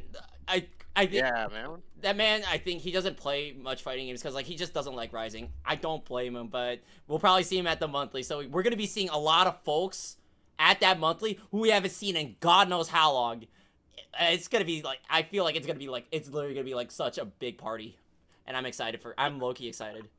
I can understand him not liking Rising, but he was also pretty invested in Street Fighter 6 too, no? What Yeah, I happened to remember. Yeah, I don't think he just. I don't know. I might have to ask him because like I still have him in DMs, so like I'll ask him. Speaking of players, I know we kind of mentioned like upcomers like Slush Rush. Do you know any other like upcomers, like more notable community members and upcoming players like now that you think are going to potentially make more waves in the future for DMV? Because I definitely am curious to know who else is considered an up and coming player, like for your respective games particularly. I think Hama. Yeah, Hama's pretty. He's just so good at like a lot of different games. He just beat a guy who won $1 million playing fucking Street Fighter. So he's good to me. He's good in my book, dude. True. That's my goat. Well, that's my OG goat, but that's my goat currently. Yeah, I know we talked about Slush. And I think for not just like skill in fighting games, but just like what he's done for the community. I want to give a big he was supposed to be on here too, but I want to give a big shout out to Dylan X Soren or just Yeah. Dylan. Yeah. We every Tuesday the DMV runs a net play lobby night for a game, and it was his idea. He started it, he promoted it, he streamed it, he recorded it, he put the VODs on YouTube. You know, so he's kind of generating a lot of interest for our game online. We actually had a couple of people join our server and saying, hey, I saw you guys on stream. I'm in the area. I want to play with you guys, right? And unfortunately, a couple of those guys were Silva, so they couldn't like come up to Xanadu, obviously. But I mean, they might come now because this is the last one, right? But usually they wouldn't because obviously it's like a 2.5 hour, 3 hour drive for them. So yeah. Breaker in probably Germany. wouldn't. Breaker in Germany. I know exactly. Yeah, I think Breaker found out about the DMV FPAN server from the streams, and then I think Jeremy came along because you probably told him. I told maybe, I told both Breaker of told them. him. I told both of them at like THG, and because like I was like, oh, there's Sova. I know we have a Sova player in our server. Might as well bring him in. And I feel like I think the intention was so like having them would help grow us as a region because like I feel like the more people in our region that become strong, the more competitive our talent is, and the better we become as a scene. Because that's honestly what happened like with Melty. Like, because I definitely remember the times we had like me, Gavin, Funk, RNGG, sometimes Coma, DB when he was still present with Melty. We would just sometimes be in lobbies and we would just play each other, and as a result, we just got better at the game over time. Like, Yeah, and that's kind of happening for Uni as well. A lot of the, it's a good avenue for a lot of the newer players to play each other, so they're not just like fighting Matt Coma and Bracket like every Thursday or whatever. So yeah, it was good. A lot of them have gotten pretty good. We got like Subject, Clinzy, Me. both pretty good players. Yeah, yeah, Skya, Fedbap's starting to get a little bit better. You know, Yeah, like our like OG players who have been like people could say are like been there a while, haven't gotten like their progress. They're finally starting to get their like big break. It to like see like okay, stuff is like starting to click with them, and seeing that progress is just impressive. Especially if you've been playing for years and years, feel like oh you've gotten to a wall, but now something's finally clicking. Like just that persistence alone goes a long way as a competitive player. oh yeah. But yeah. You have any other notable players from Strive, Lightice? Because I saw Mare was like popping up lately. Yeah, there's no future in Strive, you know. Dang, the pessimist praise is No, gone. no, I'm just kidding. I'm just kidding. So, when I talked about the wall earlier with Street Fighter Five, like, it's very important to have somebody be that for whatever game you're playing. And I think, to my own horn, I've been like the wall going back to like Sam Show to Strive. In Sam Show, I remember like the first time I beat Tao, I was like, oh, like this kid is good, you know. I was like, I was feeling really cocky at the time, and then eventually he beats me, and I just never beat him again. Strive came. Oh. Yeah. Oh, you know, Tao, so you know, you know. Yeah. Strive comes around, man. I can't remember if I was beating Slush at first, but there's I been think a you wave were. of guys. I think you were. Yeah, beating Slush. Then all of a sudden, Slush becomes a really good Strive player, moves to Uni, a really good Uni player. Artorias, I beat the first couple times. He starts coming back and beating me. Look at Artorias, top 6 for Grand Blue at Evo. Yeah. Cement comes in. He starts whooping me. Mayun. And then now it's like it's the Mari arc. Started beating Mari now. So, like, you know, the rotation continues. But we have a lot of guys coming up. A lot of new players who are looking really strong. Xikomi, I got to give a shout out. He was known as the Axel who just wakes up supers. And he just got 4th at the last monthly. So, like, Wow. it's so many players that are just. No. It's cool to see everybody's development, you know. Yeah. Yeah, I'll even see it like from kind of, I guess, from an old man's perspective, not even old, I'm like 34, but like Hama was like 16 playing Street Fighter 5 and losing a lot playing Balrog. I beat him a bunch of times. That's so like I said, it wasn't even that long of a break. It was just like its duration of how long Street Fighter 5 lasted, right? So I think I got out, like I took a break for like maybe a couple of years, maybe even a few. It was more than a few years actually. But it got to the point where Hama was 16, and then the last time I saw him, like when I came back for 6, and I've been, you know, pretty well into the community the whole entire time, because it's that good of a game. Then 5. So like he's like, you know, done with college. He's old. You know what I mean? He's an old man now. He's got facial hair and everything. So it's like it's just funny because he's old. He's older now. And he's not old, but he's the grown ass man. You know. So it's just funny because I still see, you know, like Siam and I we were the young ones before. I've known him for a long time. He's before Conmay and all that stuff. Like we were the young kids at the time. We were the 09ers, you know. So it's a good time. And then who else was I gonna say? Who is that? Who is the killer for what is that game? This escapes me. Well, skip me. Wait, if You're on Onyx. it was Grand Blue, You're on Onyx. if it was Grand Blue, I would say Zero. That's But you. It'd be you. me, Oh yeah, dude. me, a Yeah, killer. you're pretty good. Yeah. Yeah, dude. Don't even. You're good. You're good. Yeah, I don't I even thought know you. Yeah. Yeah, I will still say maybe I'm tooting my horn as I've always been. Is like I've just always Well, seen no, myself. dude. So, because like when I met you, you were playing Luke in Street Fighter 6, and then all of a sudden Grand Blue came out, and then you were like top leaderboards of a lot of things. You know what I mean? Not just in our local scene, but like the bigger tournaments, Yeah. like the majors and you know stuff like that. So it's just you came around pretty well too. So, Yeah. So don't scoff at that shit. Man. Yeah, like So, I remember back then, like the first time I went to the FGC Xanadu, I remember playing Strive, and I think I remember I was like, I think one of the old heads was watching me play. I was playing May, pre-patch May, and they were just surprised I was just willing to be patient. I think they were just so surprised that like a new head was willing to slow the fuck down. And I feel that's crazy. and I think that is like a rare skill. Like you don't see that a lot in like most modern games. it's because a lot of games are like they're gearing towards a lot of offense and a lot of fast-paced aggression.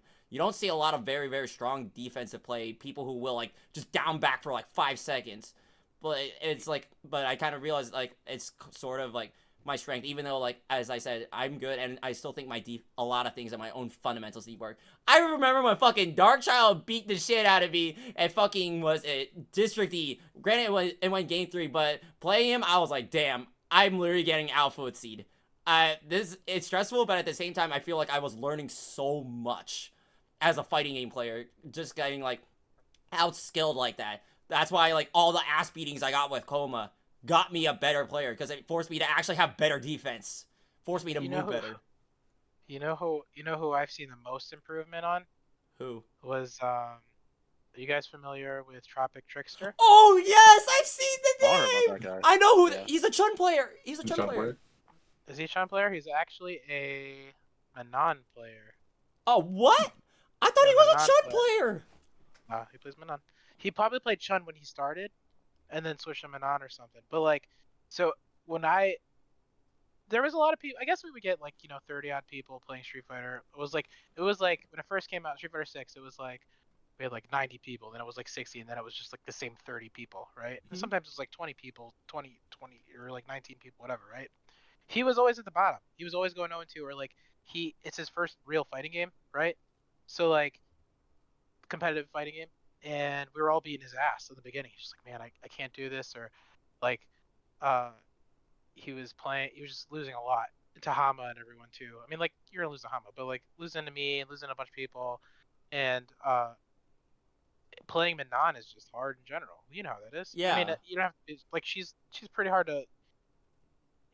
She was the only character that I played in the only fighting game I played, and I was like had to work that. I would think that's just like the worst game ever. Do you know what I mean? Mhm. Or like a waste of time. But like he showed some pretty good persistence to the point where he was out beating me, like a lot. So, and it was like for us, we're like top 8, and then like every week he was just hitting top 8. And like even if towards the end, if you look, he's just clapping people. Yeah. So most improvement. Yeah, on him, I think there's another Street Fighter player who has also been making weight. I saw like he was winning a bit of the locals with Jamie too. Do you know who I'm referring to? Rahul again. Yeah, like I remember I was beating his ass for a while, and then he beat me, and then now he's starting to win locals. I'm like, Jesus, dude, you're getting better. That's my tournament team, man. There's also Fluffy is really good. Yeah, Fluff. I haven't seen him in a while, Fluffy is but like good. I haven't seen him in a while, but I still see him online sometimes. Groovy as well. Groovy, yep. Who's the other one? Shoot, there's a lot of Virginia players that are like lot of hitting Virginia players. talent. Yeah. But they would always go out to Xanadu, so it's like whenever I was there, like what's that guy's name? Plays Jury. Jury. Beats my ass all the time. Was it? It's not Cowabunga, was it? No, he plays Jury. It's Shoot, I'm trying to remember. It runs away from me. I can't think of it. It's fine. It's I fine. think I've But definitely anyway. seen him when Xanadu was first running Street Fighter 6. But I don't know. Those are my picks. Gotcha. Besides like Rahul again for me, I'm trying to see who else would be like another good up and comer because like I haven't been playing much of the scenes to know who would be considered a really really good up and comer. I know like Micro Penny's been stepping up for Grand Blue. No, Doc Morales. Oh, Fuck, Doc! that guy. That dude has How did I gotten forget so that? much better over time. Yeah, no, Holy I think- shit! I think he's a competitor. It's just him and like it's just like I think it's the Tao effect. Yeah. Like other players that just don't know Tao don't really have that fear. So Yeah. that's like the only ones that get the best of him. But like he's hard to beat. Yeah, Doc. He's also got a really like always high MR Dulcim. He's good. Yeah. He's good. No one. There's not much Dawsons in North America in general. Oh yeah, I'm trying. There was like another Street Fighter player that was like making waves, but I literally forgot their name. Oh my god. Oh They're yeah, from the grappler player, our resident grappler player, Oh, Lightice. You know who I'm referring to? Octopus? Not Groctopus. Omega JS. Omega, yeah. Omega. JSM. Yeah, Oh yeah. Yeah. that dude's gotten so much better. It's insane. I feel like every once in a while I like take a look at Homie Core just see what's going on. I see him down there with someone else like doing a VOD review for SF6. Yeah, like that man's dedicated. granted, school's been kicking his butt, but like that man is dedicated. And with Geef! Yeah. I Like, can't believe I got Doc Morales slip. yeah, like dude, That guy cooks me every week. yeah, like, and like, dude, speaking of Omega, the crazy thing is, he's the reason Rek hates fighting Geef. Like, he does not want to fight Omega when he gets the chance. I remember hearing stories of that from J-Rock and other people. I was like, oh my god, what has this man done to you? Yeah. Yeah, oh my god. Do you have anybody, Onyxdood? I named all of them for uni. Unfortunately, my thing is not really on the pulse for a lot of the other scenes. I think for Blaze Blue, really just MacMans. I know, obviously, legendary multiplayer MacMans. But in Blaze Blue, he's gotten pretty solid at the game. There was a very recent money match between him and Matt Coma where he lost. And I know the meme of like, oh, 2, but it was close. But like, unironically, it was extremely close. It was like 7-6 at the end. Yeah, Coma won. that was last monthly. That was the last monthly. That was last monthly. And Coma, Coma's in the school of Vortex right now, so like he's not as practiced, right? But he's still good, right? Like you can't take the fundamentals away from that man. You could say Right. Walsh.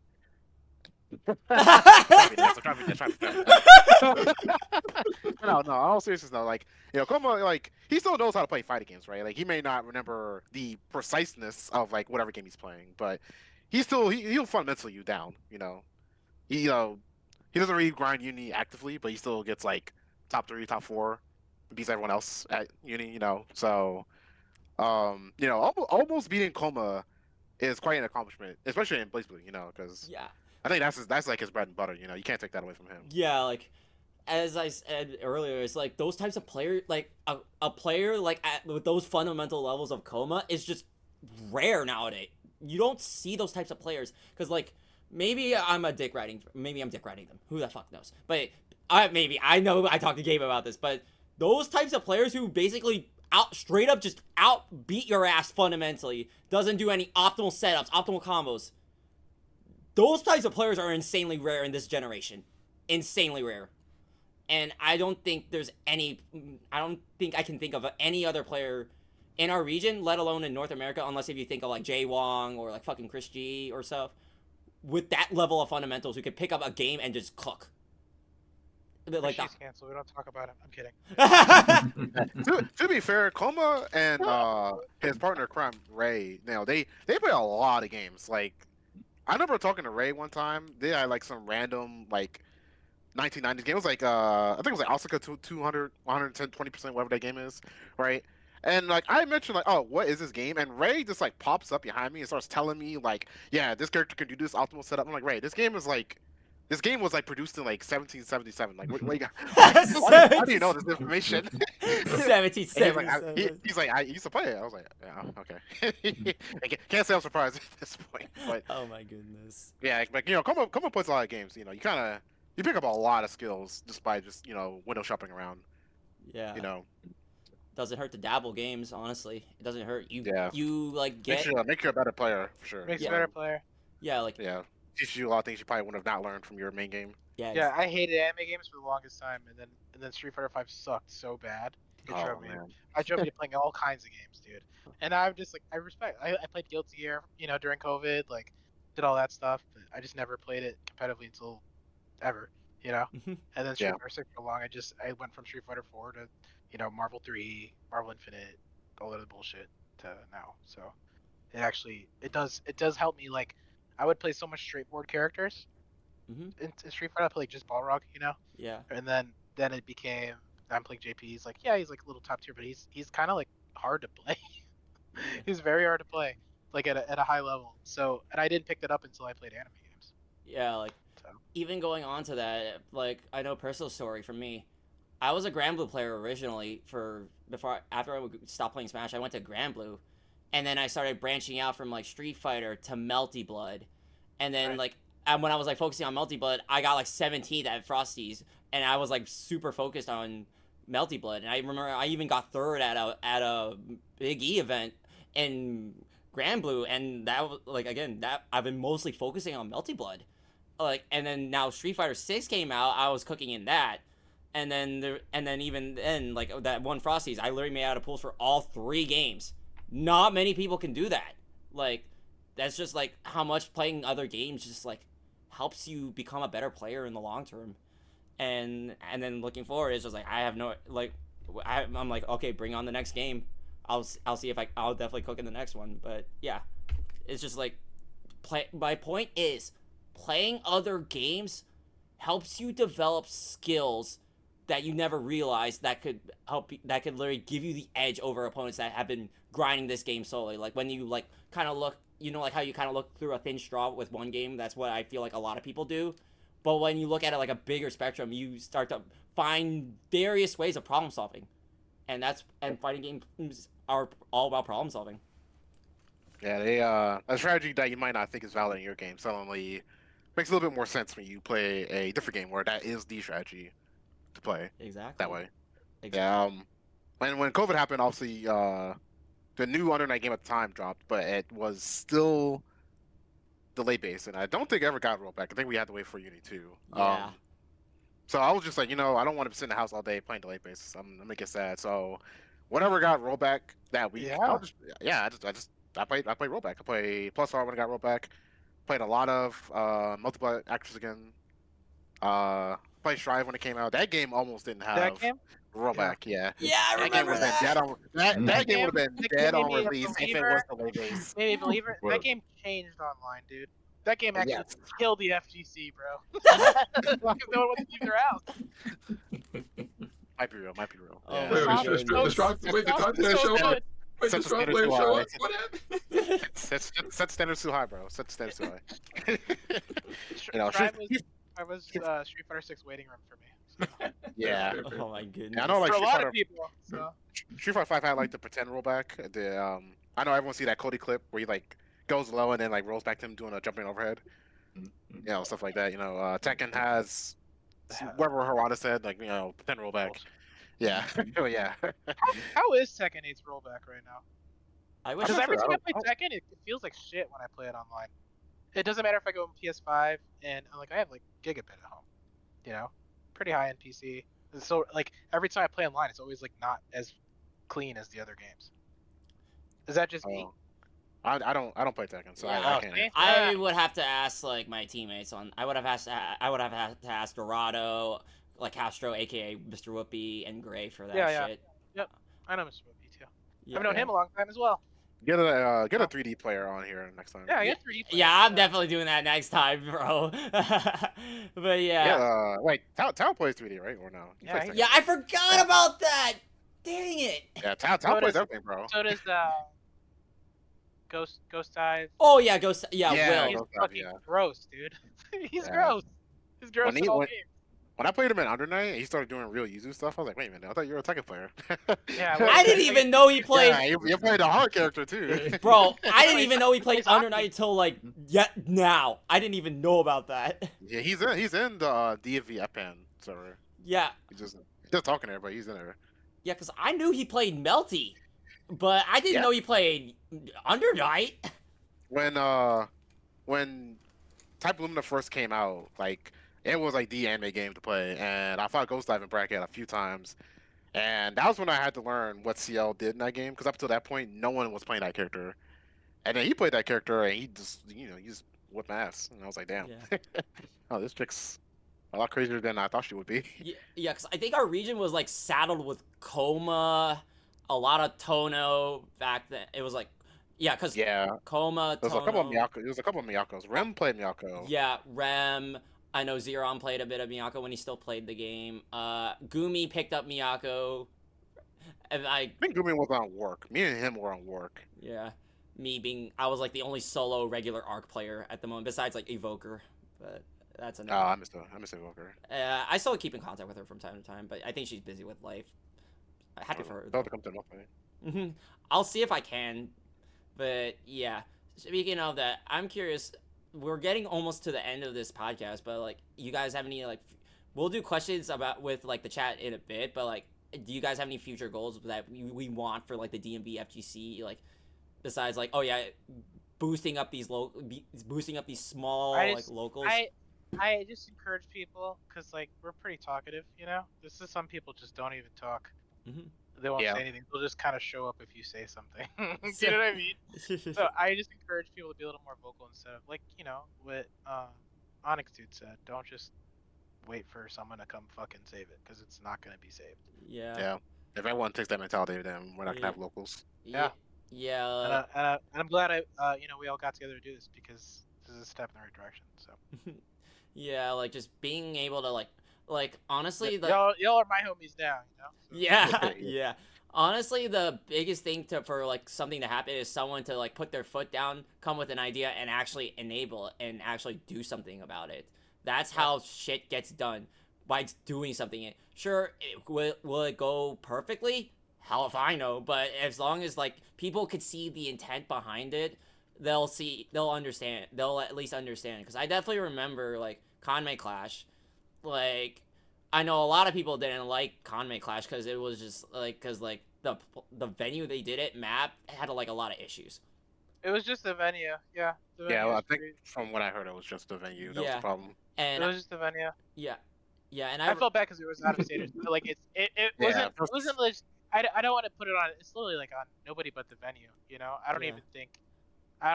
Yeah. There was some other You stuff. couldn't control it. Yeah, Yeah, there we won't yeah, talk about that here. Yeah, like I don't even. Yeah, like when I saw the This is episode 2. Episode 2. I wasn't there, so I'm just- yeah, like good, you weren't there, but I definitely remember. Like, I definitely remember. I felt so bad for like Siam and all because I was just like, oh, the venue's But just getting. But guess what? At the end of the day, now that Xanadu's closing, that dude tried to do something. You know? Yeah, exactly. He Like, did. He like did. that's better than most people in general. Like most Yeah. people would I not. mean, it's hard to pull off. But the thing is, like, okay, so that was my point. Sorry, my ADD is killing me. Is the advertisement, right? So, like, for example, okay, if I'm a new to Street Fighter 6, like, so my roommate, right? He's I live in his house. He plays Street Fighter with me. But he only goes to tournaments with me if I tell him that there's a tournament because it's so fucking hard to find. I'm just on Discord and I look up shit all day, right? Yeah. I still have a hard time looking at it, right? But like, is it called a hub on StarGG? Because we don't have one anymore. I'm still getting fucking updates for the cave that's been closed for 6 months. You know what I mean? Oh, wow. Like, There was a index that someone had made where they were like, hey, if you find this tweet, come contact me. Tell me what your locals are, where they are, and what they run, and I'll add it to like this big spreadsheet. So you can go, oh, I live in like, I don't know, Nebraska, I guess. That's the state, right? Yeah. Oh yeah. Yeah, I live in Nebraska. Where in Nebraska can I find locals Yeah. for like Tekken? You know what I mean? Yeah. And they look at the spreadsheet. You might find something. I don't live in Alaska, but Maryland, New York. where they play like Colorado. plus blasters at? You know what I'm saying? Oh God, I feel bad for them. Dad, I don't know about you Uh, guys. I've been playing my Battle Fantasia, Oh, that locals game. That every game. week, without you guys. Alright. So. I tried that game. I'm kidding. I tried that game. Is you talking about Omnibreaker? No, what's that game called? There's like this big fat Steam dude. Oh, yeah, Battle Fantasia. I remember Battle seeing. Fantasia, that game is ass. I've seen that. I've seen that at like round 1 in Towson. I've seen that. Oh my god. I gotta look this game up. It was on Hold Xbox 360. Yeah. Yeah. Said Battle Fantasia? Yeah. Yeah. With a P. It's, With PH. With a It P. is an Arc System Works game. Yeah. Oh, Because I remember So- Vicky so- also played that game. Vicky also played that game. Yep. I'm not surprised. The Kuso Gay Queen. Yep. Yeah, because I remember the last time I saw her play a quote-unquote Kuso was like, we were playing Million Arthur. Oh no. That game's ass too, but it's That fine. game. There's words I can't say on Twitch to describe that. Well, okay, That game we'll is- talk about that after. We're definitely The talking about that game- afterwards. The game is fun when Yeah. you're absolutely messed up and it's the first thing that you ever see at Bagfest. And I sat down, I was like, what is this? I'm like, what is this? And then like I got home, I got excited to look for it. I'm like, what is this game? And I was like, wait, this game's fucking awful. Yeah. Yeah, I learned a character in that game, and I regret that to this day. Damn. I just played Iori. Better than me. I I'm like still strong. That, Like, I only played that game for when I was at, like, THG, just wanted to learn the character for fun. I was playing Thief Arthur, but that's Yeah, you're playing the good Arthur. One of the 4. I play the chick with the spear. Chick with spear, whose name I don't know. That's how invested I am in the game. Riaz? I don't know. Yeah, whatever the hell her name is. Yeah. I learned her combos, I learned the optimal assists, and I was like, cool, never touch this game again. But anyway, I think the majority of the thing is, was the DMV homie court is the most place, right? This is 5 events. It looks like we have everything there. Everything's pretty much there. Yep. So. If you're under night or under the general soft circle French bread gaming circle, there's also the DMV French bread server or FPAN server. And for that one, you're gonna have to. I don't remember if we ever made that one public or not. But if you find Onyxdood on Discord, or you can just DM me on Twitter, I'll check my DMs. Yeah. I'll invite you. I'm also well aware of there's a DMV SNK Discord too. Yes, there's a SK server. Yeah. Yeah, like I can contact Bullet Will because he's one of the mods there. So. Yo, can we get a Smash player in here for like 20-30 minutes? Smash player? Oh, you're talking to one right now. Yeah, I was I got one more thing for the locals. It's like the homie court we said is big. Going to the homie court, because like I said, it has all those links to the other Discords if you're interested. And we should spread the word on it at the last monthly just to let people know how to stay connected when we leave. And I also think too, like just reaching out to people directly and be like, yo, we should go to this shit. Yeah. I think that'll happen, especially through the homie court. Sometimes you have to ignore what's going on in general chat, but everything is in there. Everything is in the Discord. Don't worry. Just say. General chat is muted. Damn. Damn. All the info is in the server, and that's what's important. So don't be discouraged or dissuaded. Yeah. Right there. Yeah. Is there a topic on favorite Xanadu moments before? Favorite moments? Oh. Honestly, that JJ Coma money match is my favorite one. If I had to pick a second one, whatever was going on between Gigatachi and Lanimal. That money! I don't know what the context was, but neither one of them looked happy after it. Okay, so I think there was like some miscommunication. I definitely remember there was some miscommunication. It was like a money match.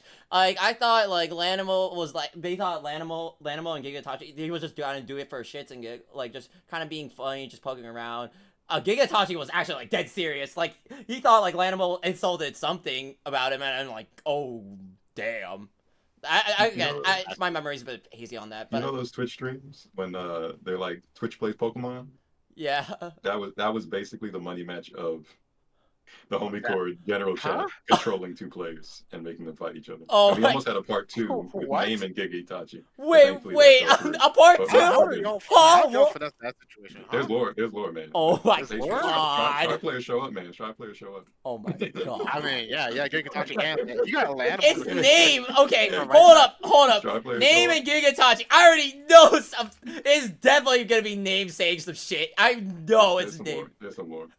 That's crazy. All right, that's your favorite moment? Your 2 favorite moments? Yeah. All these years? Yeah. I mean, there's a couple like obviously meeting people for the first time at Xanadu when I first went in 2019 was pretty sick. Coming back after pandemic to find out that a Smash player stole one of the 2 PS4s with Under Night on it. Really? Yeah. What? Oh, man, that you don't know how like annoyed I was when like Boom like walked up to me and was like, hey, so like y'all have enough people for a bracket? And I was like, yeah, we have like 11 people for a bracket. He was like, cool. Problem. Like we're missing a PS4. Oh no. And I'm like, are you kidding me? He's like, yeah, I think a Smash player took it or whatever. This is like in 2021 or whatever. And I was like, well, I always bring my console to locals just in case. And I'm really glad I did, because otherwise we would have had the one ghetto PS4 setup and then the stream setup, and that would have been it. Oh my goodness. Oh yeah, so yo, Ricky, so another favorite like moment of my favorite one, I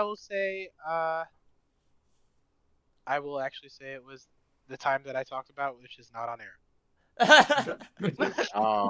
I see. You gotta have a couple. There's gotta be a couple in there. Oh, that's it, man. That was the best. I'll talk about another one out there. This shit was crazy, dude. That shit was Oh, insane. man. Oh my god. We'll wait till this recording's over. But Okay. yeah, Oh, yeah. yeah. Have a good night, guys. Online.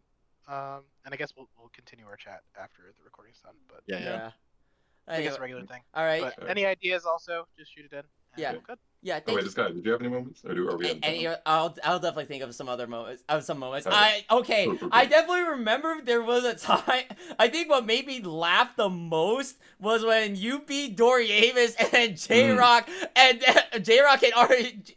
No wait, when you beat Dory Avis and then J Rock and RGG went to shit talk Dory Avis to losing to you in Strive. That's Was this? Okay, I was about to say, is this BB tag? no, that was that was Strive. a moment. That was Strive. When Oh, Dory no. Avis was still coming to locals. Oh Yeah, he my. was a Zelda player, right? Yeah, he's still good. He's still He's good one with of the those guys. character. He's like a tab. Oh, okay. He's super strong at everything for no reason. Yeah, and then what was another besides like that one time like everyone was just kind of singing the Guile chant because of that Coma Money match with Hyde. I think the other one that I found really funny. Shit, this is really difficult. There's Yeah. a lot of good ones. Yeah, there's so many good ones. Like, there's so many good memories about Xanadu. Like, it's literally like a second home to me, dude. Honestly, this isn't exclusive to Xanadu, but any time JJ shows up somewhere, instantly it becomes like a very memorable. Oh yeah! JJ is just so he's such a character. He's just so loud. Yes. Like he's there before he's there. If that makes any sense, right? True. You can feel his presence coming towards you before he even starts talking. Hey, it's at least Yep, it's not like yep. Nero saying like, oh yeah, like with me being noticeable because like I'm probably like one of the loudest people at the local too. So Yeah, we can get loud. yeah. Lightice, you got any notable moments or not really? There's a couple. To be quick, the Sam Show scene that we had was super strong could for name such a long time. Sam Like Show. it was me, but even before Tao came into the mix, myself, Initial Drive, Amito, the Godfather of Sam Show, bringing all the setups. Like we would have, for some bad stream planning, our tournaments would end at 1 in the morning, 2 in the morning every time, and we would just be up grinding. But we were like, we're so strong as a scene. Like today, if we show up at any major, we're like guaranteed to get top 8. Yeah, like Me, Vato, Taki. all of us. Taki yeah. Sugar Bear Tonfa. could show up. Yeah. Exactly. Yeah. So Did Pillow ever show up to Xanadu when he was down here? He a did. couple You know, times. Pillow? Fierce Pillow. Yeah, Fierce Pillow. Yeah. Yeah. A couple I gotta times. say, Yeah, he when I was good. doing the He was Sam really fun. show, that was my round 2 winners. And Yeah. I was like, I'm about to beat this guy's ass, and he was fucking so mopped bad. before me. I was like, dude, this guy's crazy. Yeah, we were so. If that game went on, that would have been the DMV's game. We were just too strong. Oh at yeah, that game. dude. Yeah, Yeah.